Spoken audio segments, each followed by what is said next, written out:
Competitive পরীক্ষার্থীরা এখন মোটামুটি পিএসসি ক্লার্কশিপ মেইনস মোডে আছে। আগামী কয়েকদিনের মধ্যে পিএসসি ক্লার্কশিপ মেইনস পরীক্ষা এবং সেই পরীক্ষা সংক্রান্ত বেশ কিছু ডাউটস যেগুলো সবার মনের মধ্যে অ্যারাইজ করছে এবং সেগুলো বিভিন্ন প্ল্যাটফর্মে আমরা দেখতে পাচ্ছি জিজ্ঞাস্য হয়ে উঠছে ছাত্রছাত্রীদের। এরকম অনেকগুলো ডাউটস একসাথে আজকে আমরা একটু আলোচনা করব। এই ডাউটসগুলোর মধ্যে যেরকম একেবারে কোর পড়াশোনা সংক্রান্ত ডাউটস রয়েছে, মানে ট্রান্সলেশন, প্রেসি এবং রিপোর্ট সংক্রান্ত, ঠিক একই রকমভাবে এর বাইরে বিভিন্ন রকমের ডাউট, বিভিন্ন রকমের জিজ্ঞাসা, সেগুলোকেও চেষ্টা করা হয়েছে এর মধ্যে যতটা সম্ভব ইনক্লুড করে রাখার। প্রথমে আমরা একটু জেনারেলাইজড ডাউটস গুলোর দিকে যাব, তারপরে আমরা আসবো হচ্ছে একেবারে কোর পড়াশোনা সংক্রান্ত যে বিষয়গুলো, যে জিজ্ঞাসাগুলো তার মধ্যে। শুরু করি হচ্ছে কোন কালির পেন দিয়ে লিখবো। একদম প্রথম প্রশ্ন। এই প্রশ্নটা অ্যারাইজ করার অন্যতম কারণ হচ্ছে আমাদের অ্যাডমিটে একটা জায়গায় লেখা আছে যে কালো কালির পেন ব্যবহার করে আমাদেরকে পরীক্ষায় লিখতে হবে। কিন্তু সেখানে কালো কালির পেন ব্যবহার করে পরীক্ষায় লিখতে হবে এই কথাটা কোথাও বলা নেই, বরং বলা হয়েছে ওএমআর থেকে শুরু করে, ওএমআর মানে যেখানে অ্যাটেন্ডেন্স শিটে যেখানে রোল নাম্বার ইত্যাদিগুলো মার্ক করতে হয়, এবং ফ্রন্ট পেজ যেটা যেখানে নিজের সিগনেচার ইত্যাদির বিষয়গুলো থাকে, সেই অংশটা কালো কালির বল পেনে ফিল আপ করতে হবে। বাদবাকি যেটা, অর্থাৎ তুমি যে অংশটায় লিখছো সেটা তুমি নীল কালি বা কালো কালি যে কোনো কালিতে লিখতে পারো, কোনো অসুবিধার জায়গা নেই। তবে আমি সাজেস্ট করব নীল এবং কালো কালি মিলিয়ে মিশিয়ে লেখার যে একটা প্রবণতা, অর্থাৎ হেডলাইন দেব হচ্ছে আমি কালো কালিতে, বাদবাকি লেখাটা লিখবো নীল কালিতে, এই বিষয়গুলোর মধ্যে না যাওয়ারই চেষ্টা করো। এটা বিএড এর খাতা নয়, ক্লার্কশিপ মেন্স পরীক্ষার খাতা, এবং ওই ১ ঘন্টার মধ্যে বা বলা ভালো ৫৫ মিনিটের মধ্যে এই সমস্ত করার সময় খুব একটা পাবে না। বারবার পেন চেঞ্জ করা ইত্যাদি, তার জন্য যদি ১টা সেকেন্ডও সময় নষ্ট হয়, ক্লার্কশিপ পরীক্ষা ১টা সেকেন্ডও মহার্ঘ। সুতরাং সেটুকুও নষ্ট না করাটাই কাম্য। পরীক্ষকের দৃষ্টি আকর্ষণ করার জন্য সবথেকে ভালো কালি যেটা বলা হয় scientifically, that is blue black. কিন্তু ব্লু ব্ল্যাক কালিটা বাজারে পাওয়া খুব মুশকিল। সুতরাং যে যে পেন ব্যবহার করে অভ্যস্ত, সেটা ৳২ ৳৩ দামের ইউজ অ্যান্ড থ্রো পেন হোক বা অত্যন্ত দামি পেন হোক, আমি বলব জেল পেন ব্যবহার না করাটাই শ্রেয়। আ বল পেন ব্যবহার করো, এবং যে পেন ব্যবহার করে অভ্যস্ত, যার হাত যে পেনে সেট হয়ে আছে। আমাদের সেই ছোটবেলার মাধ্যমিক, উচ্চ মাধ্যমিক পরীক্ষার মতো যেন বিষয়টা না হয়, যে মাধ্যমিক বা উচ্চ মাধ্যমিক আছে বলে আমাদের কেউ একজন একটা পেন গিফট করলো এবং সেই পেনটা ওই পরীক্ষার দিন সকালবেলা খুললাম এবং পরীক্ষায় গিয়ে ডিরেক্টলি ওই পেনটা ব্যবহার করলাম। সেরকমটা যেন না হয়। নতুন কারো সাথে বন্ধুত্ব পাতাতে একটু সময় লাগে। যার সঙ্গে বন্ধুত্ব অলরেডি হয়ে আছে, তাকে পরীক্ষা হলে নিয়ে যাওয়াটাই শ্রেয়। ফাইনাল ডেতে তাকে নিয়ে ফাইনাল ম্যাচে নামাটাই শ্রেয়। ২ নম্বর প্রশ্ন হচ্ছে প্রশ্নপত্র বাড়িতে নিয়ে আসতে দেবে? আমাদের একটা ব্যাপার থাকে, সেটা হচ্ছে কিউসিএবি। এই কিউসিএবি টার্মটা আমাদের অ্যাডমিট কার্ডেও লেখা ছিল, কোয়েশ্চেন কাম আনসার বুকলেট। এই কোয়েশ্চেন কাম আনসার বুকলেটের মধ্যে তোমার যে বুকলেট, এবং এটা নিয়ে অনেক ভিডিও হয়ে গেছে অলরেডি, যে ২০১৯ এর যে বুকলেটটা ছিল সেটা ঠিক কিরকম ছিল সেটা সবাই দেখে নিয়েছো আশা করি। বিভিন্ন চ্যানেলে সেটা নিয়ে ভিডিও করে দেওয়া হয়েছে। আমার হোয়াটসঅ্যাপ এবং টেলিগ্রাম গ্রুপেও প্রয়োজন হলে আমি সেই পিডিএফটা আপলোড করে দেবো। যারা গ্রুপগুলোতে নেই তারা আমার এই ভিডিও ডেসক্রিপশনে গিয়ে সেখান থেকে জয়েন করে নিতে পারো। তো এটা অলরেডি সবাই দেখে ফেলেছো আশা করি। সেটার মধ্যে প্রশ্ন এবং তার নিচে উত্তর লেখার জায়গা থাকে, এবং প্রত্যেকটা উত্তর লেখার জন্য অ্যাম্পল স্পেস থাকে। এবং যেটা বলা হচ্ছে যে এই কোয়েশ্চেন কাম আনসার বুকলেট যেটা, এই বুকলেটের পিছনে একটা শুধুমাত্র কোয়েশ্চেন পেপার, অর্থাৎ সেটার মধ্যে একটা পাতার মধ্যে শুধু প্রশ্নগুলো সেখানে থাকবে, সেরকম একটা পিছনে অ্যাটাচ করা থাকবে। তোমার পরীক্ষা হয়ে যাওয়ার পর যখন তুমি বুকলেট সাবমিট করছো, তখন তুমি সেই প্রশ্নপত্রটা ছিঁড়ে বাড়িতে নিয়ে আসতে পারবে। ৩ নম্বর হচ্ছে ঘড়ি নিয়ে ঢুকতে দেবে কিনা। ঘড়ি নিয়ে ঢুকতে দেবে কিনা, দেখো সবকিছুর জন্য অ্যাডমিট কার্ডটা আগে ভালো করে পড়াটা জরুরি। যেকোনো পরীক্ষার জন্য ১ম এ নোটিফিকেশন পড়া, এবং যখন তুমি পরীক্ষা দিতে যাচ্ছ তখন অ্যাডমিট কার্ডটা পড়া ভীষণভাবে জরুরি। অ্যাডমিট কার্ডে যেটা পরিষ্কারভাবে লেখা আছে, যে কোনো ডিজিটাল জিনিসপত্র যেটার মাধ্যমে কমিউনিকেট করা যায়, এরকম কোনো কিছু নিয়ে যাওয়া যাবে না। অ্যানালগ ওয়াচ নিয়ে যাওয়া যাবে কি যাবে না সেই বিষয়ে কোনো স্পষ্ট নির্দেশিকা নেই। সুতরাং আশা করা যায় যে এই অ্যানালগ ওয়াচ নিয়ে যাওয়ার ক্ষেত্রে কোনো রকম বাধা পরীক্ষা হলের আ তরফ থেকে বা পরীক্ষা হলের যারা দায়িত্বে থাকবেন, যে সুপারভাইজার বা ইনভিজিলেটর, তাদের তরফ থেকে খুব একটা থাকবে না। ২ টো বুকলেট একসাথে দেবে নাকি আলাদা দেবে? অর্থাৎ বাংলা ইংরেজি ২ টো বুকলেট আ সেটা একসাথে না আলাদা দেবে, কি হবে? দেখো নিয়ম হচ্ছে দুটো বুকলেট তোমাকে একসাথেই দেবে। কোথাও এভাবে কিছু বলা নেই যে ১ম এ ইংরাজি দেবে, তারপরে যে ধরো গ্রুপ এ, তারপরে ১ ঘন্টা পেরিয়ে যাওয়া ০.৫ ঘন্টা পেরিয়ে যাওয়ার পরে তোমাকে গ্রুপ বি দেবে। এরকম কোনো ব্যাপার নেই। দুটো বুকলেট তোমাকে একসঙ্গেই দেওয়ার কথা। যদি পরীক্ষা হলের ইনভিজিলেটর না দেন, তাহলে তুমি তার কাছে দাবি করো যে ২ টো বুকলেট আমাকে একসাথে দিন। কেননা তুমি প্রিপেয়ার করে গেছো, বিভিন্নজন বিভিন্ন রকমভাবে প্রিপেয়ার করে গেছে যে আমি এটা ১ম এ করব, তারপরে এটা করব। বা প্রশ্নপত্র দেখেও নিজের একটা স্ট্র্যাটেজি কয়েক সেকেন্ডের মধ্যে বানিয়ে নেওয়ার ব্যাপার থাকে যে কোনটা আমি ১ম এ অ্যাটেম্প্ট করব, তারপর কোনটা, তারপর কোনটায় যাব। এরকম একটা নিজস্ব স্ট্র্যাটেজির ব্যাপার থাকে। সুতরাং যদি একটা বুকলেট ১ম এ আরেকটা বুকলেট ০.৫ ঘন্টা পরে পাওয়া হয়, তাহলে সেই বিষয়টা একটু ঘেঁটে যাওয়ার একটা ব্যাপার থাকে। সুতরাং ২ টো বুকলেট একসাথে পেলে আমার নিজস্ব স্ট্র্যাটেজি বানাতে এবং সেইভাবে আমাকে এগোতে, মানে আমার এগোতে আমি বাড়িতে যেরকমভাবে স্ট্র্যাটেজি বানিয়ে মক দিয়েছি, প্র্যাকটিস করেছি, সেভাবে আমার এগোতে পরীক্ষা হলে সুবিধা হবে। নেক্সট হচ্ছে কতটা জায়গা থাকবে লেখার জন্য? লেখার জন্য কতটা জায়গা থাকবে বলা মুশকিল। তবে লেখার জন্য যথেষ্ট জায়গা থাকবে বা যথেষ্টর থেকে বেশি জায়গা থাকবে। একটা ট্রান্সলেশন বা একটা প্রেসি যে ভলিউমের আসে ক্লার্কশিপ পরীক্ষায়, সেই ভলিউমের থেকে অন্তত ৩-৪ গুণ বেশি জায়গা থাকবে। সুতরাং জায়গা নিয়ে চিন্তা করার কোনো কারণ নেই। কতটা জায়গা আমার পরীক্ষা হলে লেখার জন্য থাকবে। পরের প্রশ্ন হচ্ছে পরীক্ষা হলে কি, কি নিয়ে যেতে হবে? পরীক্ষা হলে কি, কি নিয়ে যেতে হবে? অ্যাডমিটে বলা আছে যে a black ballpoint pen must. তার সঙ্গে তুমি যদি নীল কালিতে লেখো তাহলে নীল পেন নিয়ে নীল কালি পেন নিয়ে যাবে এবং অ্যাডমিট কার্ড তো অবশ্যই নিয়ে যেতে হবে। সঙ্গে ২ টো পাসপোর্ট সাইজ ছবি নিয়ে যেতে হবে। সরি, স্ট্যাম্প সাইজ ছবি নিয়ে যেতে হবে। সেটা খুব একটা কাজে লাগে না পিএসসির পরীক্ষায়। এবং আ তারপর হচ্ছে একটা ওই যেকোনো আইডেন্টিটি প্রুফ, ভোটার কার্ড, আধার কার্ড, প্যান কার্ড, যা হোক যেকোনো একটা আইডেন্টিটি প্রুফ আ সেটা আ সঙ্গে ক্যারি করতে হবে তোমাকে নিজের আইডেন্টিটি প্রমাণ করার জন্য অ্যাডমিটের সাথে। এবং এই জলের বোতল-টোতল ইত্যাদিগুলোর জন্য বলা আছে যে ট্রান্সপারেন্ট জলের বোতল নিয়ে যাওয়া যেতে পারে, স্যানিটাইজার ইত্যাদি নিয়ে যাওয়া যেতে পারে যারা নিয়ে যেতে চায়। ২ টো রঙের কলম ইউজ করা যাবে। আগেই বলেছি যে তোমার ইচ্ছে হলে তুমি ব্যবহার করতে পারো। তবে ২ টোকে এরকম অল্টারনেট করে ব্যবহার না করাটাই যতটা সম্ভব শ্রেয়। হাতের লেখা কতটা ম্যাটার করে? আ হাতের লেখা ম্যাটার করে কিনা এটার ডেফিনিট উত্তর সেভাবে দেওয়া মুশকিল। বিষয়টা আপেক্ষিক। তবে যদি এক কথায় উত্তর দিতে হয়, হাতের লেখা অবশ্যই ম্যাটার করে। তবে একটা বিষয় হচ্ছে যার হাতের লেখা যতই ভালো হোক না কেন, অনেক আচ্ছা, আচ্ছা লিখিয়ে কে আমি দেখেছি যে এই ১ ঘন্টার পরীক্ষা যখন দিচ্ছে বা ১ ঘন্টার মক যখন দিচ্ছে সেখানে তার হাতের লেখা বেশ বিগড়ে গেছে। সুতরাং হাতের লেখা ক্লার্কশিপ পরীক্ষায় যদি না কেউ সুপার হিউম্যান হয়, তার লেখা বিগড়ে যাবেই খানিকটা, সেটা নিয়ে চিন্তা করার কারণ নেই। হাতের লেখা ভালো খারাপ এই মুহূর্তে আর সেটাকে শুধরে নেওয়ার কোনো জায়গা নেই। সেটা শোধরানোর মতো স্পেস আর এই মুহূর্তে আমাদের কাছে নেই। বরং যেটার দিকে ফোকাস করা উচিত যে আমার লেখাটা অন্তত পরীক্ষকের কাছে বোধগম্য হচ্ছে কিনা, এই বিষয়টার দিকে একটু ফোকাস করা উচিত। আর কনটেন্ট যদি ঠিক থাকে, content is the king. Content যদি ঠিক থাকে তাহলে এটা নিয়ে খুব একটা চিন্তা করার কারণ নেই। একটা বানান ভুল হলে কত নম্বর কাটবে? কেউ জানে না একটা বানান ভুল হলে কত নম্বর কাটবে। কেননা আমাদের কাছে কোনো স্পষ্ট নির্দেশিকা নেই। তো এই বানান ভুলের ব্যাপারটাও না, এটাও ওই মাধ্যমিক, উচ্চ মাধ্যমিকের মতো খুব একটা ডেফিনিট নয়। এটাও বেশ আপেক্ষিক। যে তোমার হয়তো বেশ কিছু বানান ভুল হয়েছে অথচ পরীক্ষক মনে করছেন যে তোমার লেখাটা বেশ সুন্দর। মানে পরীক্ষকের মনে ধরেছে তোমার লেখাটা। সেখানে হয়তো তোমাকে বেশ ভালো নম্বর দিয়ে দিলেন। হ্যাঁ? আবার তোমার লেখাটা একেবারে আ মানে কনটেন্টের মধ্যে প্রচুর রিপিটিশন হয়েছে, আ অবান্তর জিনিসপত্র কনটেন্টের মধ্যে ঢুকে গেছে অথচ প্রত্যেকটা বানান ঠিক। সেখানে হয়তো নম্বরটা তার থেকে মানে খানিকটা কম হলেও হতে পারে। সুতরাং এটা পরীক্ষকের উপর নির্ভর করে, যেহেতু এত খাতা ৯০,০০০ খাতা, ৯০,০০০ এর মধ্যে যদি ৮০,০০০ ও পরীক্ষা দেয় বা ৭০,০০০ ও পরীক্ষা দেয়, এতগুলো খাতা এত পরীক্ষকের কাছে ডিস্ট্রিবিউট হচ্ছে এবং ২০১৯ এর পরীক্ষায় আরো কম খাতা ছিল, সেটার অভিজ্ঞতা থেকে আমরা যা দেখতে পেয়েছি সেটা খুব একটা সুখপ্রদ বা সুখকর অভিজ্ঞতা নয় বলেই আমরা জানি। সুতরাং এই বিষয়গুলো এখন থেকে বানান ভুলে কত নম্বর কাটবে, কি করবে সেগুলো ক্যালকুলেশন না করে আমার মনে হয় নজর দেওয়া উচিত ৩ টে জিনিসের ক্ষেত্রে। নিজের লেখার ক্ষেত্রে ১ নম্বর হচ্ছে নির্ভুল বানান, ২ নম্বর হচ্ছে নির্ভুল গ্রামার এবং ৩ নম্বর হচ্ছে নির্ভুল অর্থ। নির্ভুল বানান, নির্ভুল গ্রামার, নির্ভুল অর্থ, এই ৩ টেতে যদি ফোকাস করা হয়, তোমার লেখার কোয়ালিটি ভালো, খারাপ ইত্যাদি যা কিছু হোক, এই ৩ টে জিনিসকে যদি ঠিকঠাক রাখা যায়, আশা করা যায় একটা সম্মানজনক নম্বর ক্লার্কশিপ মেইনস পরীক্ষা থেকে তুলে আনতে পারবে।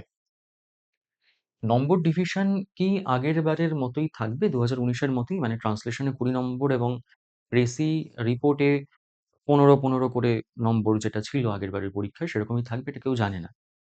পুলিশের এসআই এর পরীক্ষার ক্ষেত্রে যেমন পরিষ্কার বলে দেওয়া হয় যে ট্রান্সলেশনে ২০ নম্বর থাকবে। এখানে কোথাও কিন্তু বলে দেওয়া নেই যে কোনটায় কত নম্বর থাকবে। সুতরাং আশা করা যায় প্রিভিয়াস ইয়ার্স এর আমাদের যে এক্সপেরিয়েন্স, এবারও তার খুব একটা ব্যতিক্রম হবে না। তারপর হচ্ছে যে উত্তরগুলো কি নিজের মতো সিকোয়েন্সে লিখতে পারি নাকি ওই কোয়েশ্চেনের সিকোয়েন্স মেইনটেইন করব? যে যেভাবে বাড়িতে করে প্র্যাকটিস করেছো সে সেভাবে করবে। কারণ এখানে তো মিসেলেনিয়াস পরীক্ষার ক্ষেত্রে বা WBCS এর ক্ষেত্রে কি হয়, সেখানে একটা প্রশ্নপত্র আলাদা এবং উত্তরপত্র আলাদা থাকে। এবং গত ২-১ বছর ধরে WBCS, মিসেলেনিয়াস এই পরীক্ষাগুলোর ক্ষেত্রে অ্যাডমিট কার্ডে বলে দেওয়া থাকছে যে সিকোয়েন্স মেইনটেইন করো। মানে অ্যাডভাইসড বলে লিখা দেওয়া থাকে, অ্যাডভাইসড টু মেইনটেইন সিকোয়েন্স। কিন্তু এখানে তো সেরকম কোনো জায়গা নেই। এখানে বুকলেটের মধ্যে আমাকে আনসার করতে হয়েছে। সুতরাং আমি আগে পরে আমার ইচ্ছা মতো সেটা যা খুশি করতে পারি, কিছু ম্যাটার করে না। ওএমআর ফিল করতে কি এক্সট্রা টাইম দেবে? না, কোনো এক্সট্রা টাইম দেবে না। কত নম্বর পেলে সেক্রেটারিয়েট কনফার্মড। পরীক্ষার ৩-৪ দিন আগেও দেখছি এই সমস্ত নিয়ে প্রশ্ন-টশ্ন আসছে বিভিন্ন জায়গায়। আ এগুলো না ভেবে, এগুলো অত্যন্ত মানে খাজা প্রশ্ন। এগুলো নিয়ে না ভেবে পরীক্ষাটা দাও ভালো করে, ভালো নম্বর পেলে সেক্রেটারিয়েট পাবে। নেক্সট হচ্ছে যে আ খাতা কারা দেখবেন? খাতা কারা দেখবেন আশা করা যায় আ গতবারের মতো অভিজ্ঞতা এবছর হবে না। যেটা পিএসসি সূত্রে বিভিন্নভাবে জানানো হয়েছে যে খাতা কলেজের অধ্যাপক ইত্যাদিরা যারা WBCS, মিসেলেনিয়াস এর খাতা দেখেন তারাই দেখবেন। এখন তার জন্য দীর্ঘসূত্রিতা আরো বাড়বে না উম সময়ে আমরা রেজাল্ট পাবো সেটা আমরা কেউ জানি না। তবে আশা করা যায় এবছর পূর্ব অভিজ্ঞতার আ মানে আ আ রিপিটেশন খুব একটা হবে না। আমরা সবাই সেরকম আশা করতে পারি। রিপোর্ট প্রেসে লেখার পর কি ওয়ার্ড কাউন্ট করে দেব? না। রিপোর্ট লেখার পরে ওয়ার্ড কাউন্ট দেওয়ার কোনো প্রয়োজন নেই। যারা এতদিন ধরে মক দিয়েছো মোটামুটি তাদের একটা চোখের আন্দাজ হয়ে গেছে যে আমার নিজের লেখায় আমি এতটা লিখছি। তার মধ্যে আমার কতটা আ কত সংখ্যক ওয়ার্ড তার মধ্যে থাকছে সেরকম একটা চোখের আন্দাজ মোটামুটি আমাদের সকলের আছে। প্রেসি লেখার ক্ষেত্রে বলি, প্রেসি লেখার ক্ষেত্রে আ যেটা আইডিয়াল সিচুয়েশন সেটা হচ্ছে যে তুমি কতগুলো শব্দে প্রেসি লিখছো সেই শব্দ সংখ্যাটা প্রেসি লেখার শেষে লিখে দিয়ে আসাটা ভালো। কেননা এখানে আমাদের প্রেসি শিট দিচ্ছে না আলাদা করে। আমাদের প্রেসি শিট কেউ আবার ওই দাগ কেটে বানিয়ে নিচ্ছে। যারা বানিয়ে নিচ্ছ তাদের আর শব্দ সংখ্যা লেখার প্রয়োজন নেই। তবে আমার মনে হয় এভাবে মানে এভাবে সময় নষ্ট করার কোনো প্রয়োজন নেই প্রেসি শিট বানিয়ে। রানিং হ্যান্ডরাইটিং এ প্রেসি লেখাটা ভালো এবং তার নিচে শব্দ সংখ্যা কতগুলো হচ্ছে যেহেতু ক্লার্কশিপের ক্ষেত্রে খুব বেশি শব্দের আসে না প্যাসেজ।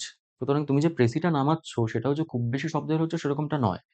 তো সেটার ক্ষেত্রেই ৩০ টা ৪০ টা শব্দ কাউন্ট করতে মিনিট খানেকও লাগার কথা নয়। সেটা করে দিয়ে আসাই যায় এবং নিচে সেটা লিখে আসাই যায়। তবে আমি বলব যে চোখের আন্দাজে প্রেসিটা নামিয়ে তারপরে আ সময় পেলে তখনই এই ওয়ার্ড কাউন্টটা করে আসা ভালো।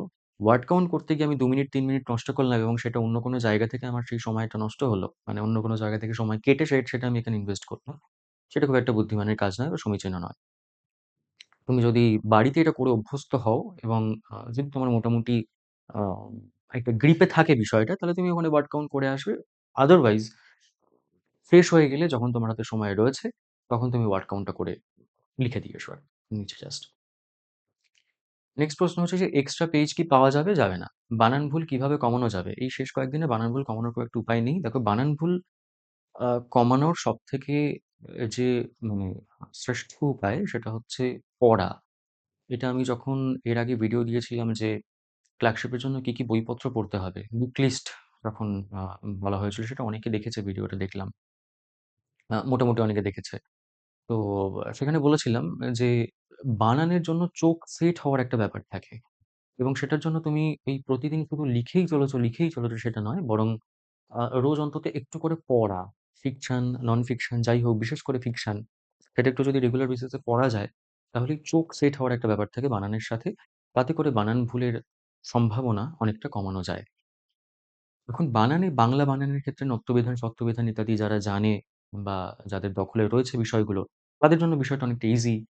বা ইংরেজির জন্য যারা বানান মোটামুটি মুখস্থ করে বা আ বানানের মানে নিয়মিতভাবে তারা বানান প্র্যাকটিস করে, কঠিন বানান, সহজ বানান ইত্যাদি নিয়মিত প্র্যাকটিস করে। তাদের ব্যাপারটা আলাদা। কিন্তু এই সংখ্যাটা বোধহয় অত্যন্ত নগণ্য।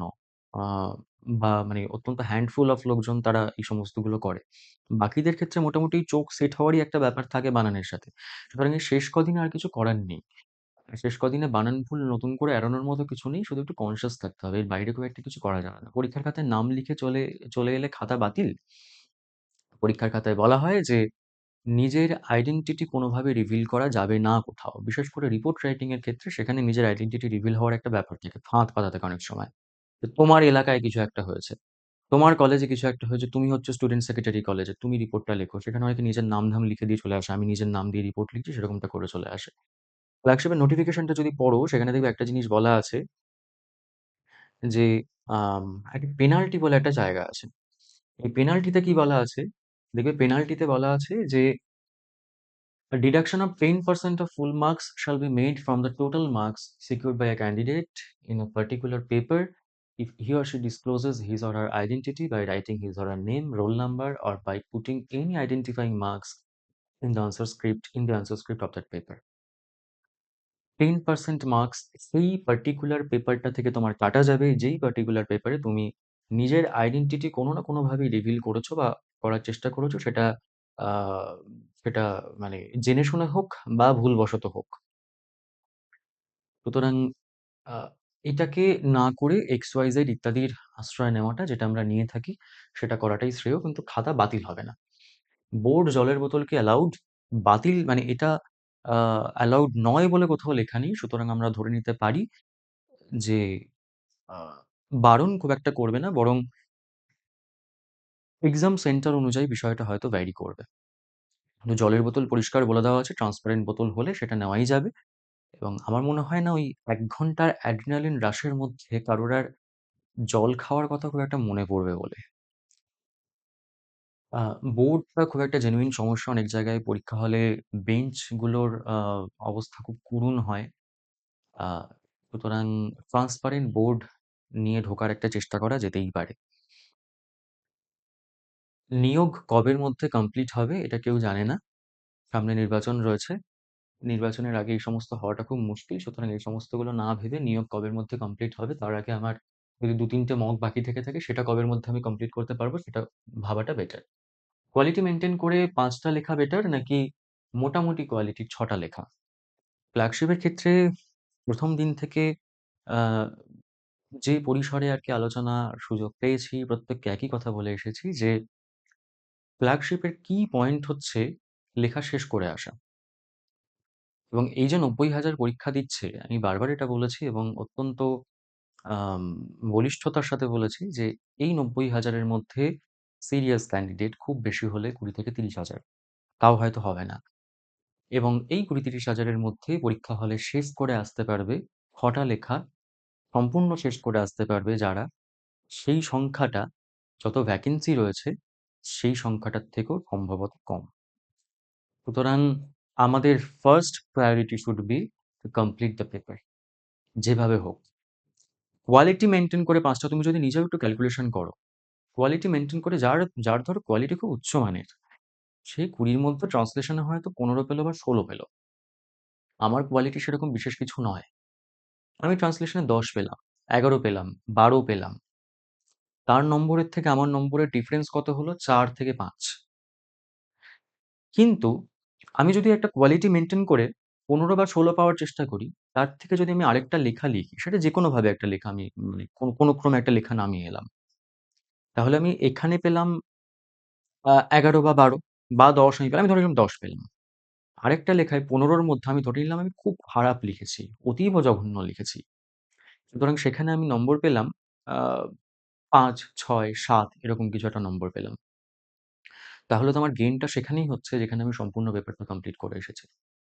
সুতরাং সবসময় ফোকাস করা উচিত সম্পূর্ণ পেপার কমপ্লিট, মানে সম্পূর্ণ পেপারটা দিয়ে আসার দিকে। যেভাবেই হোক না কেন আমাকে ওই ধরতক্তা মার পেরে ক্লার্কশিপের মূল মন্ত্র, সুতরাং সেভাবে আমাকে পেপার কমপ্লিট করে আসতে হবে। এটা মানে should be our first priority. Next হচ্ছে মার্জিন দিতে হবে। আমি আগেও বলেছি এটা বিএড এর খাতা নয়, সুতরাং এই মার্জিন দেওয়াটাও এই বিষয়গুলোর দিকে খুব একটা যাবে না। এটা ক্লার্কশিপের খাতা। সুতরাং এখানে তুমি মার্জিন দিচ্ছ নাকি আলপনা আঁকছো খাতার মধ্যে, তার উপর তোমার নম্বরের খুব একটা হেরফের হবে না, বরং ওই কন্টেন্ট ইজ দ্য কিং। সুতরাং কন্টেন্টের দিকে ফোকাস করো। এই পর্যন্ত গেল হচ্ছে আমাদের জেনারেলাইজড কিছু কোয়ারি বা ডাউটস। এরপর আমরা স্পেসিফিক ডাউটস এর দিকে আসবো। এটা ট্রান্সলেশন, এরপরে প্রেসি, এরপরে রিপোর্টে আসবো। ট্রান্সলেশনের প্রথম জিনিস হচ্ছে ট্রান্সলেশনে অপরিচিত শব্দ কিভাবে ট্যাকল করব। বেশ কিছু জায়গা থাকে ট্রান্সলেশনে যেগুলো শব্দটা অপরিচিত, বা কিছু ফ্রেজ আছে বা কোনো ইডিয়াম আছে যেটার অর্থটা আমি মোটামুটি বুঝতে পারছি বা পারছি না, বা অর্থটা বুঝতে পারছি কিন্তু ইংরেজি জানি না। এগুলোর ক্ষেত্রে কি করব? প্রথমত হচ্ছে যেগুলোর অর্থ জানি কিন্তু ইংরেজি জানি না, সেটার কাছাকাছি কোনো সহজ বাংলা আম শব্দ আমি খুঁজে বের করার চেষ্টা করব। যেমন ধরো প্রত্যুৎপন্নমতিত্ব। এই প্রত্যুৎপন্নমতিত্বর আ হয়তো অর্থ আমি জানি বা জানি না বা মোটামুটি জানি। যদি না জানি আশেপাশের অংশ দেখে, আগের পরের অংশ দেখে আমি মোটামুটি বুঝতে পারবো যে প্রত্যুৎপন্নমতিত্ব মানে কি হতে পারে।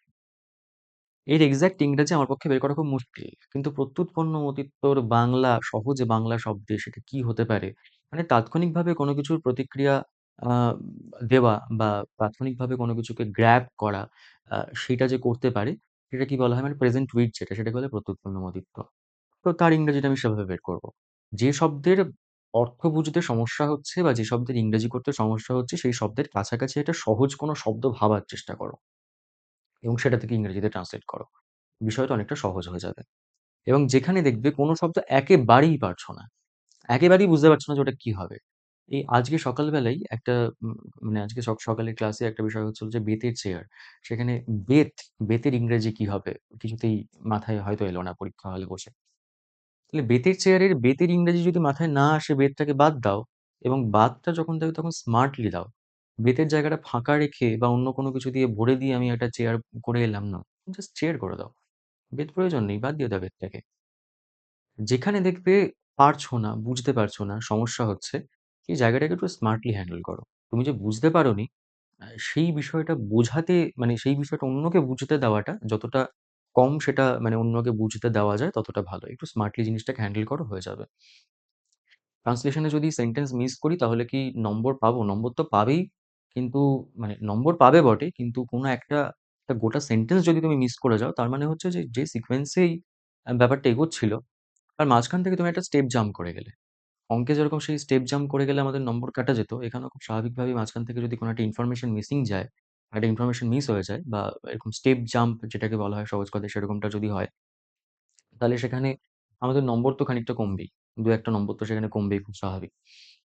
ট্রান্সলেশন আগে করব না প্রেসি নাকি রিপোর্ট? এই বিষয়টাই দেখো, উম আ এটা হয়তো YouTube বা এই প্ল্যাটফর্মে আলোচনা করিনি আগে কখনো। বিভিন্ন জনের বিভিন্ন রকম স্ট্র্যাটেজি আছে। এই শেষ মুহূর্তে এসে স্ট্র্যাটেজি বদলানো আ আমার মনে হয় না সেই বিষয়টা খুব একটা উচিত বলে। এই জায়গাটায় পার্টিকুলারলি যে ট্রান্সলেশন আগে করব নাকি প্রেসি নাকি রিপোর্ট? আমার যেটা সাজেশন এবং যেটা আম যাদের মনে হয়েছে তারা ফলো করে বেশ কিছুজন বা বেশ অনেকজন। সেটা হচ্ছে যে একদম ১ম এ মিলিয়ে মিশিয়ে একদম ১ম এ ট্রান্সলেশন। কেন? ট্রান্সলেশন এ আমরা জানি মোটামুটি ২০ নম্বর থাকার সম্ভাবনা। ২০ এবং ২০ মানে B2E যেটা, B2E মানে হচ্ছে বাংলা থেকে ইংরেজি এবং ইংরেজি থেকে বাংলা। এই দুটোতে ২০ নম্বর থাকার সম্ভাবনা থাকবে আশা করা যায় এবং এই অঙ্কটা যদি আমি ঠিকঠাক করতে পারি তাহলে আমার এখানে ৪০% নম্বর আমি কভার করে ফেললাম। অন্যান্য জিনিসগুলো মানে প্রেসি বা রিপোর্ট, ওখানে আমাদের ১৫-১৫ করে নম্বর থাকছে, এখানে আমাদের ৩০ নম্বর থাকছে। সরি, ১৫-১৫ করে নম্বর থাকছে, এখানে ২০ করে নম্বর থাকছে। সুতরাং এখানে বেশি নম্বর থাকছে। এই জায়গাটাকে আগে যদি কভার করে নেওয়া যায় আমার মনে হয় সেটা বেশ ভালো। এবং যেটায় আমাদের সবথেকে বেশি কনফিডেন্স থাকে সেটা হচ্ছে E2V। এবং আমি দেখেছি সবথেকে বেশি ভুল বা সবথেকে বেশি কেঁফো বাংলায় খুব কৃত্রিম ভাষায় যে লেখাটা নামে সবার, সেটা হচ্ছে ইংরেজি থেকে বাংলা। কেননা এটাকে সবাই একেবারে শেষে করবে বলে রেখে দেয়। যে আমার তো আমার নিজের ভাষা, সুতরাং আমার করতে কোনো সমস্যা হওয়ার কথা নয়। আমার নিজের ভাষা, আমি খুব সহজে ট্যাকেল করতে পারব। এবং এইখানেই নিজের পায়ে নিজে কুড়ুল মারে অনেকেই। শেষে সেটা মনে হয় যে সত্যি, সত্যি সেটা অনুবাদ হয়েছে। সেটা কোনো নিজস্ব লেখা নয়, সেটা সত্যি, সত্যি অনুবাদ হয়েছে এবং ওই একদম আক্ষরিকভাবে শব্দ ধরে, ধরে জিনিসটা অনুবাদ হয়েছে। সুতরাং এটাকে একেবারে শেষের জন্য না রেখে এই দুটোকেই যদি ১ম এ করে নেওয়া যায়, এটা নিজের ভাষা, এটা বিদেশি ভাষা। দুটোকেই ১ম এ করে নাও, ২০, ৪০ নম্বর আমার এখান থেকে উঠে এলো। তারপরে প্রেসিতে যাও। প্রেসিতে আমার থাকে ১৫-১৫ নম্বর।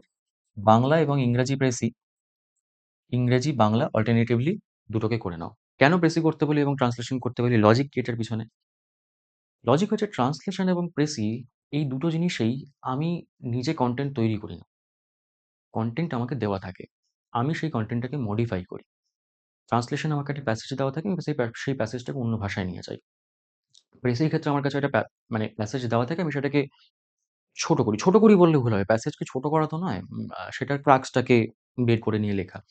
এটা আমি করি। এবার দুটোর ক্ষেত্রে কি হচ্ছে, কনটেন্ট আমাকে দেওয়া রয়েছে, আমি সেই কনটেন্ট থেকে বেরোতে পারব না। আমার কাছে যদি সময় কমও থাকে, সেখানেও আমাকে ওই কনটেন্টের উপর বেস করেই লেখাটা লিখতে হবে। কিন্তু রিপোর্ট রাইটিং এর ক্ষেত্রে কনটেন্ট হচ্ছে, এখানে কনটেন্ট কিন্তু হচ্ছে আমার নিজের। মানে রিপোর্ট রাইটিং এর ক্ষেত্রে কনটেন্ট আমি নিজে বানাচ্ছি। ঠিক আছে?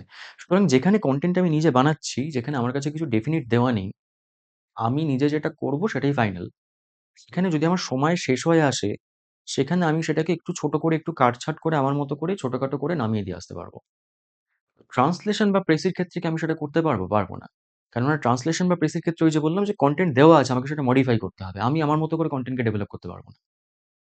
সে কারণে ১ম এ ট্রান্সলেশন বাংলা-ইংরাজি, প্রেসি বাংলা-ইংরাজি এবং তারপরে হচ্ছে রিপোর্ট রাইটিং। এই রিপোর্ট রাইটিং এর মধ্যেও ১ম এ যদি ইংরেজিটা করে নেওয়া যায় এবং তারপরে যদি বাংলাটাকে রাখা যায়, আ আমার মনে হয় সুবিধাজনক। কারণ আবার অনেকে বাংলা ১ম এ রাখে, ইংরেজি পরে রাখে। ১ম এ ইংরাজি পরে বাংলা তাদের জন্য সুবিধাজনক যাদের ইংরেজির দখলটা একটু কম। বাংলাটাকে যদি আমি শেষে রাখি, তাহলে আমার হাতে যদি ২ মিনিট, ৩ মিনিট, ৪ মিনিটও সময় থাকে, আমি বাংলাটা কোনো ক্রমে নামিয়ে দিয়ে আসতে পারবো। আমাকে খুব একটা ভাবাভাবি করতে হবে না। ইংরেজির ক্ষেত্রে আমার ভাবাভাবির একটা জায়গা থাকে। সুতরাং সেটাকে আগে করে নিলাম। একদম শেষের জন্য আমি সেটাকে রাখবো, যেটার জন্য ভাবাভাবির খুব একটা জায়গা নেই। আমি করে জিনিসটাকে নামিয়ে দিয়ে আসতে পারবো। যেভাবে হোক মোটামুটি একটা কিছু দাঁড় করিয়ে দিয়ে আসতে পারবো। একটা খাঁচা অন্তত ওখানে রেখে দিয়ে আসতে পারবো। দেখবে যেটা আমরা অন্যান্য পরীক্ষার সময় করতাম যে ব্রড কোয়েশ্চেন আগে করে নিয়ে এমসিকিউ গুলো শেষে রাখবো। যদি আমি নাও পারি শেষে ওই তালে বলে একটা হল ম্যানেজ হোক বা যা হোক কিছু একটা হয়ে যাবে। এরকম এখানে হল ম্যানেজের কথা বলছি না। হল ম্যানেজের কোনো ব্যাপার নেই। এখানে শেষের জন্য আমরা সেটা রাখছি যেটা মোটামুটি তালে গোলে হলেও যেটাকে নামিয়ে দিয়ে আসা যাবে।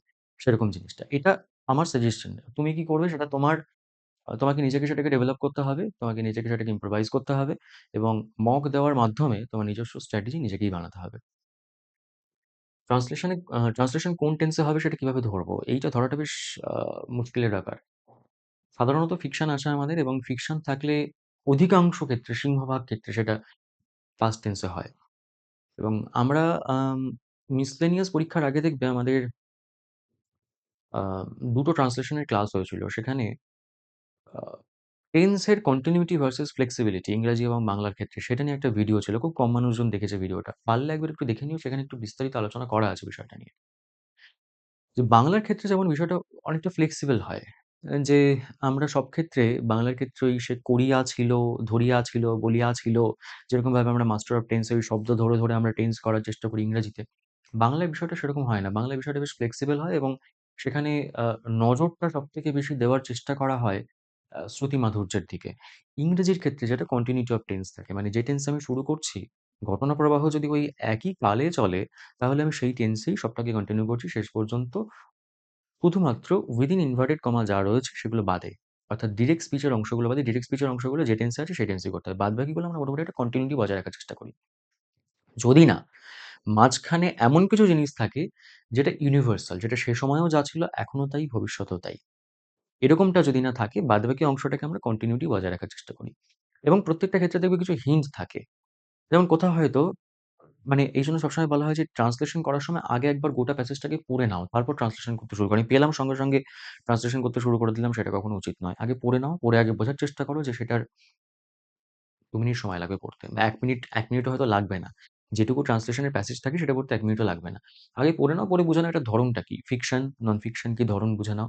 তারপরে টেন্সটাকে বোঝো, মানে কন্টিনিউটি অফ টেন্স কিসে হবে? পাস্ট এ হবে, প্রেজেন্ট এ হবে।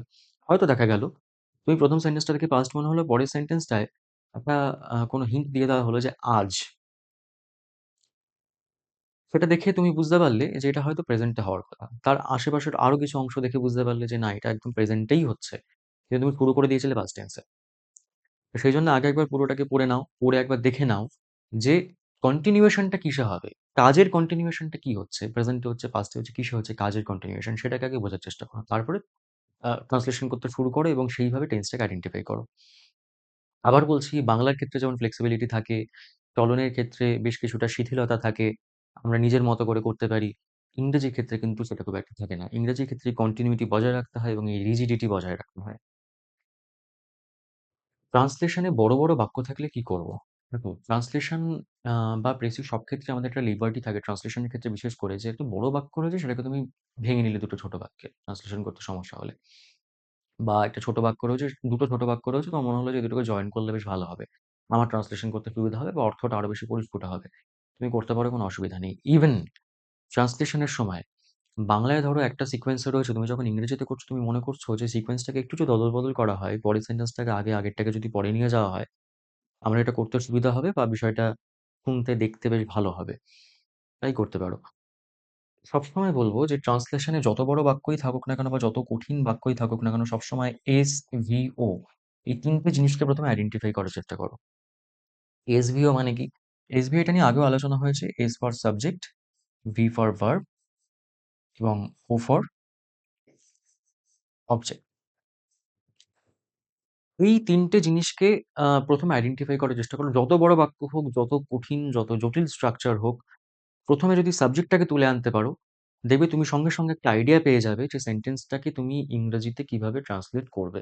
মোটামুটি একটা আইডিয়া পেয়ে যাবে তার। সাবজেক্ট এবং ভার্বটাকে ১ম এ যত বড় বাক্য হোক, সাবজেক্ট এবং ভার্বটাকে তুলে আনার চেষ্টা করো। এর আগে আমরা ট্রান্সলেশন সংক্রান্ত আমাদের ২ টো ভিডিও ছিল। একটা ট্রান্সলেশনের অ, ক, খ এবং আরেকটা ছিল আ এগুলো সব মিসলেনিয়াস এর আগে, মানে অগাস্ট মাসের কথা বলছি। জুলাই, অগাস্ট নাগাদ এই ২ টো ভিডিও দেওয়া ছিল। এবং পরবর্তীকালেও আমরা আ ক্লার্কশিপ পরীক্ষার জন্য মাসখানেক আগে আমি ট্রান্সলেশনের একটা ভিডিও দিয়েছিলাম, যেখানে ১৯৯৮, ৯৯ এবং ২০০০ এই ৩ টে বছরের ক্লার্কশিপের যে ট্রান্সলেশন গুলো ছিল, সেগুলো সেখানে হাতে কলমে করে দেখানো হয়েছিল। তারপরে আমি বলেছিলাম যে আরো বেশ কিছু ভিডিও দেব। সেটা আমার কিছু পেশাগত ব্যস্ততা ইত্যাদি কারণে সেগুলো আর হয়ে উঠতে পারিনি। তার জন্য আমি ভীষণভাবে, মানে আমি নিজেও ভীষণভাবে দুঃখিত। যেটা করে উঠতে পারিনি সবার জন্য। সুতরাং যাই হোক, পারিনি যখন সেটা নিয়ে, মানে বেটার লেট দ্যান নেভার। ২-১ টা ভিডিও যদি শেষ মুহূর্তে দিতে পারি, সেটা যদি বেনিফিশিয়াল হয় দেখা যাক। যাই হোক, তো যেগুলো দেওয়া আছে সেগুলোও যদি দেখো, জটিল বাক্যকে কিভাবে ট্যাকল করা যায়, আমার মনে হয় সেখান থেকে বেশ খানিকটা আইডিয়া পাবে।